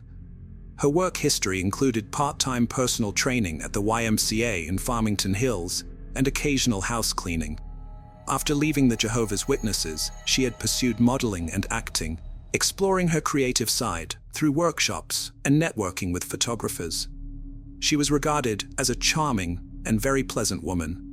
Lauren was married to a man named Daniel Stewart, who worked at the University of Michigan as a leading software architect, dedicated to developing technology for predicting heart attacks. He had many years of experience as a code developer in the technology industry. Together with his wife, they were devout Christians within the Jehovah's Witness denomination for an extended period until 2013, when they decided to explore and take a different approach to their spiritual life. The couple had two accomplished children, 27-year-old Stephen, a data solution architect, and 24-year-old Bethany, a computer whiz who showcased her talents in art and graphic design. At 45, Lauren Stewart had it all: a flourishing husband, two college-educated children, a budding modeling career, and a charming Keio Harbor home adorned with a welcoming heart wreath on the door. However, beneath this facade of perfection, she grappled with a hidden pain. Lauren had experienced the heartache of exclusion and rejection from the religion she and her husband Daniel had embraced just a few years earlier. Lauren and her husband decided to leave the Jehovah's Witness faith, a Christian denomination known for its strict indoctrination and the practice of shunning former members. The seemingly perfect exterior concealed a complex web of emotions and decisions that would soon unfold into a captivating narrative. Up until 2013, Lauren and her family had been devout Jehovah's Witnesses, strictly adhering to beliefs that eschewed celebrations like birthdays, Easter, Christmas, or any other event they believed contradicted the teachings of Christ. Additionally, their faith strongly discouraged higher education, putting Stephen and Bethany at risk of being excommunicated if they pursued college. However, Dan envisioned a brighter future for their children through higher education. When they sought approval from the church elders to allow their kids to pursue degrees, the response was firm: disobey the church's policies and face disfellowship. This threat weighed heavily on the Stewart, as almost everyone they knew, including their extended family, were part of the congregation. According to the church's rules, excommunication would mean complete isolation, even from their own flesh and blood. After careful consideration, the Stewart made a bold decision to leave the religion they had long embraced. Although it initially felt right, the community's disapproval became unbearable, especially for Lauren. She described how routine tasks like grocery shopping were marred by dirty looks and hurtful comments from people she once believed were her friends, even though the belittling remarks were not directed at her. Living in a small community of just 3,300 residents, many of whom were Jehovah's Witnesses, the Stewarts struggled with the reality that the church-approved members would constantly remind them of their outcast status whenever they had the chance. This emotional burden became too much to bear, leading to a breaking point, and in search of a lifeline, Lauren turned to the gym, making it a regular part of her life to rebuild her physical and mental well-being. Her remarkable transformation allowed her to secure a job as a fitness instructor, and she was even able to leverage her natural beauty to become a successful model, surprising those who crossed her path. During this period, Laura seemed pleasant and optimistic despite her church's rejection. However, beneath her confident facade, she was deeply and immensely suffering from chronic depression, an affliction that had plagued her even before the shunning intensified with each passing day. In a desperate attempt to mask her inner turmoil, she would occasionally let glimpses of her distress show through, only to quickly conceal them with a forced smile. One of Laura's most closely guarded secrets was the family's crippling debt, which was pushing them to the brink of ruin. Confronted with this dual onslaught of financial and emotional distress, she devised a plan to resolve all her problems at once. Haunted by her inner turmoil, Lauren Stewart's downward spiral was deeply chilling and heartbreaking. She delved into grim research, scouring YouTube for methods of ending her own life and instructional videos on handling a handgun, all leading up to a fateful day on February 15, 2018. She left a poignant note on the dinner table, meticulously tidied the home, and texted her loved ones, as well as her husband's boss, just before the unthinkable act. At 9:24 a.m., she turned over all the family photos on a secretary desk and sent a message to her husband's boss, stating that Dan had an accident and died. The boss reached out for further details but received no response. Hours later, at 5:07 p.m. on the same day, she reached out to her cousin, confessing that she had become evil. She stated that she had taken her husband and kids with her so they would not have to feel the impact of her selfish act, and that they would sleep until Christ resurrects them. Her cousin responded, urging her not to proceed with her plan. Lauren had become increasingly detached from reality in recent months. Unbeknownst to her family, she had a pistol in her possession and had tragically decided to use it against the very people she professed to love. Her first victim was her husband, 47-year-old Dan, whom she shot in the head as he attempted to flee. With her most significant threat eliminated, she went upstairs to her 24-year-old daughter Bethany's room, where Bethany was asleep, and ended her daughter's life without hesitation. Next, her son Stephen, who lived in his own place across town, unknowingly arrived at the family home, lured by false pretenses. With his back turned, unaware of the imminent danger, Lauren, the mother he loved, shot him at point-blank range. The horrifying scene didn't end there, as Lauren took the life of the family dog, placing its body in the bathtub. A neighbor had heard these shots, but assumed someone was slamming doors. The house became a chilling temporary morgue, and Lauren meticulously tidied up. The darkness culminated as Lauren turned the gun on herself, using a method she had researched online. The cousin who Lauren had texted tried texting her back, but Lauren never responded.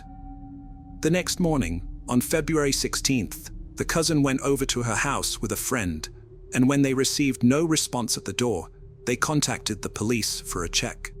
When the police arrived at the house that morning, the kitchen was organized, the refrigerator was stocked, and handwritten labels were on various items, with a calendar hanging on the refrigerator. Their discovery began with the family dog in the bathtub, triggering a chilling response from the officers who feared there was an active shooter. They found Stephen Stewart on the floor, believed to have been shot while seated on a chair in another room. Bethany lay lifeless, shot in her sleep with a pillow muffling the sound. Dan Stewart was discovered on the basement floor in front of a couch, his right hand still in his jeans pocket.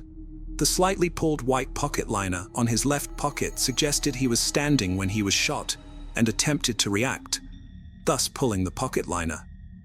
Upstairs, Lauren was discovered at the base of the stairs, a pistol by her side, her self-inflicted wound between the eyes echoing her online research. 2 notes were found on the dinner table.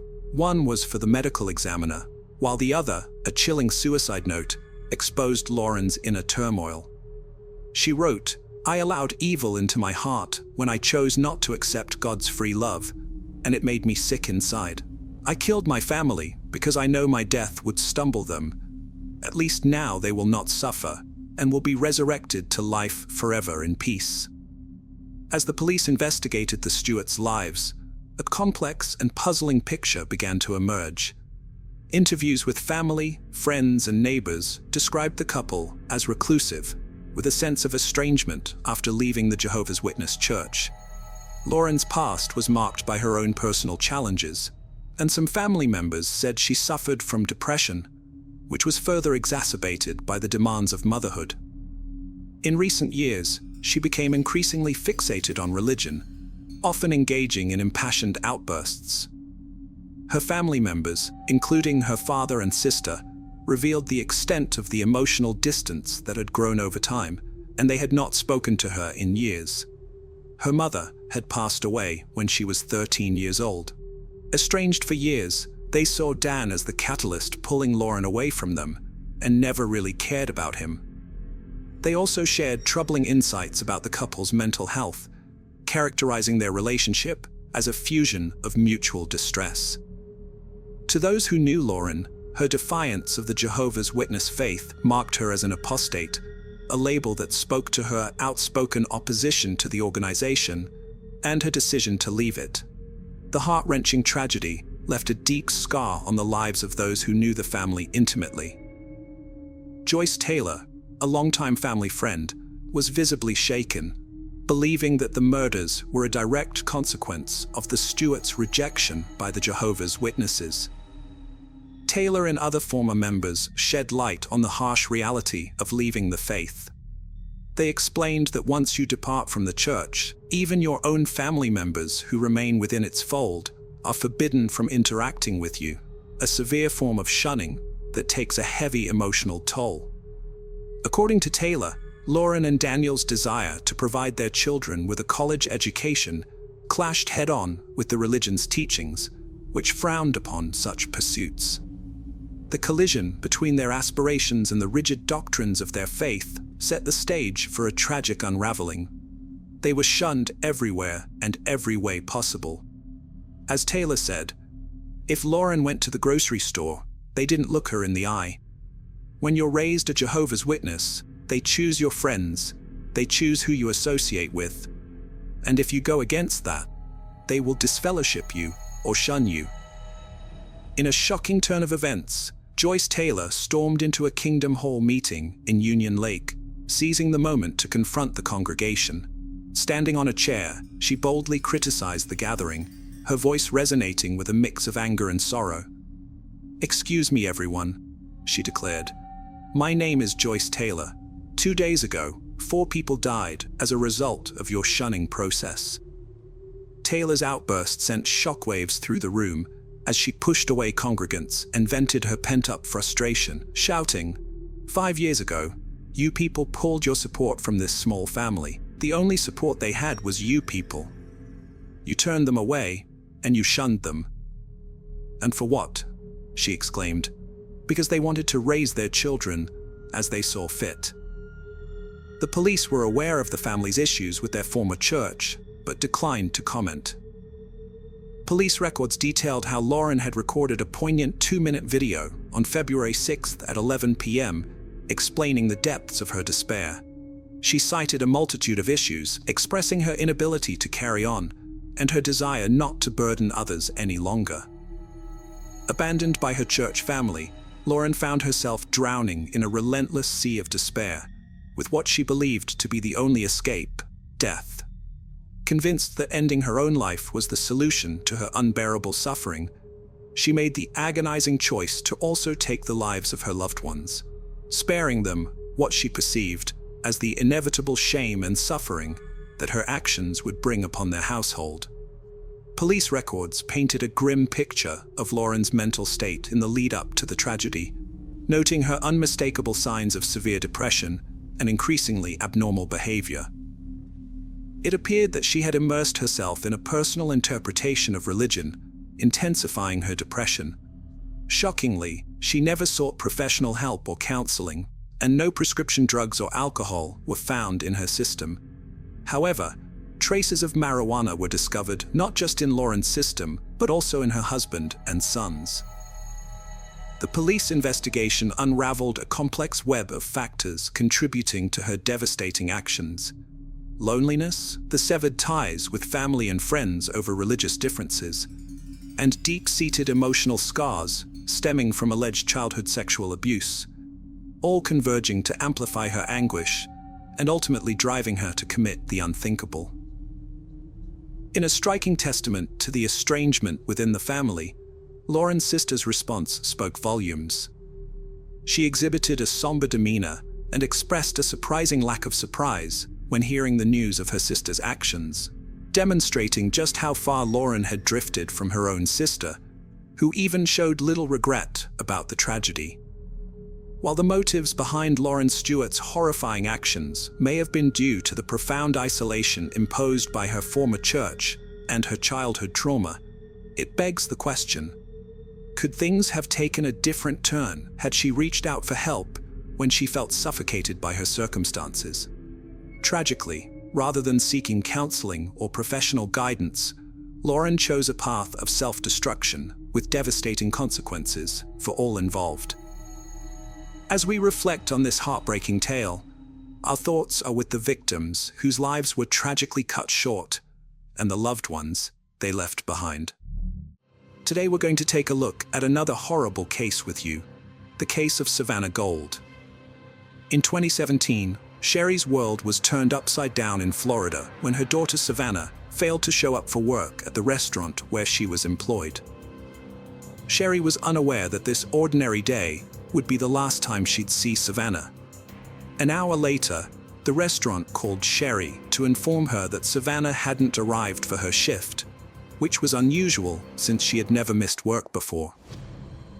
However, the events that unfolded after that call were even more bizarre. When Savannah's father received a message on her behalf, riddled with spelling mistakes and lacking punctuation, he instantly knew it wasn't his 21-year-old daughter who had written it. The impersonator claimed Savannah had met an amazing guy, fallen in love, and decided to elope with him, promising to call later. Savannah's father, Daniel Gold, carefully read the text message, paying close attention to its content. He knew his daughter well and was convinced that running away with her boyfriend was out of character for her. While Daniel studied his phone screen, trying to make sense of the message, Savannah's older brother Chris received a similar text saying she was leaving with her boyfriend and that she was okay. Daniel's instincts told him something was wrong, so he immediately started calling his daughter's phone, only to find it turned off. Savannah Page Gold was born on April 26, 1996, to Daniel and Sherry Gold. She lived with her parents and older brother Chris in Jacksonville, Florida. Savannah enjoyed various hobbies, including playing lacrosse, drawing, and dancing. Those close to her believed she embodied her last name, being a loving, kind, and caring person always willing to help others.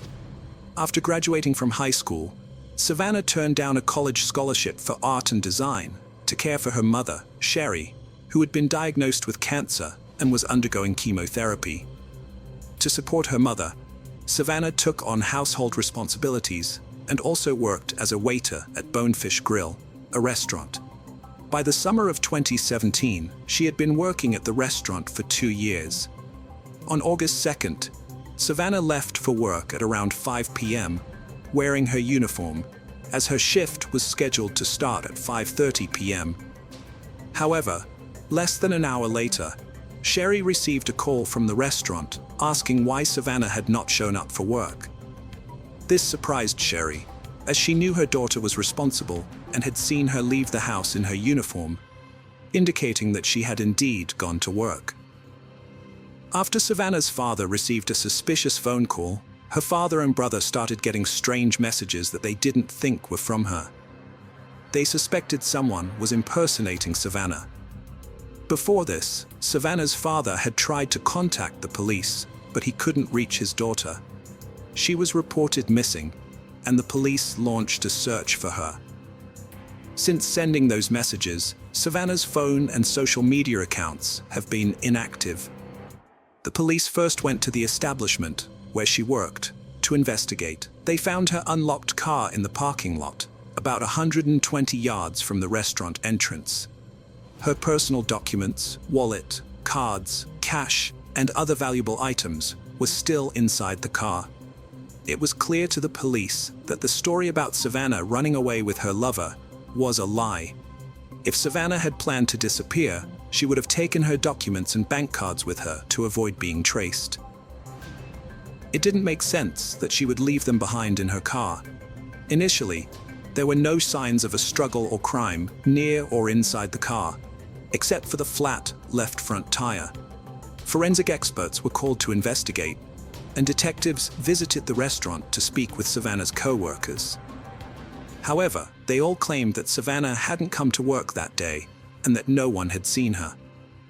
The presence of Savannah's car, parked 120 yards from the restaurant, led detectives to suspect that something might have happened to her after she arrived at work. They began canvassing local establishments, particularly those with surveillance cameras, to review the footage and identify the moment Savannah parked her car. Although the image quality was poor, the police were able to see from the footage that Savannah parked her car, got out, and walked to a nearby silver Chevrolet Malibu sedan. For 14 minutes, she stood next to the driver's door, talking to the person behind the wheel. She then opened the back door and got in, and the driver followed suit. The police watched as the car shook, and the back door swung open 3 times before being closed again. Officers suspected that a fight had broken out inside the car between Savannah and the Chevrolet's owner.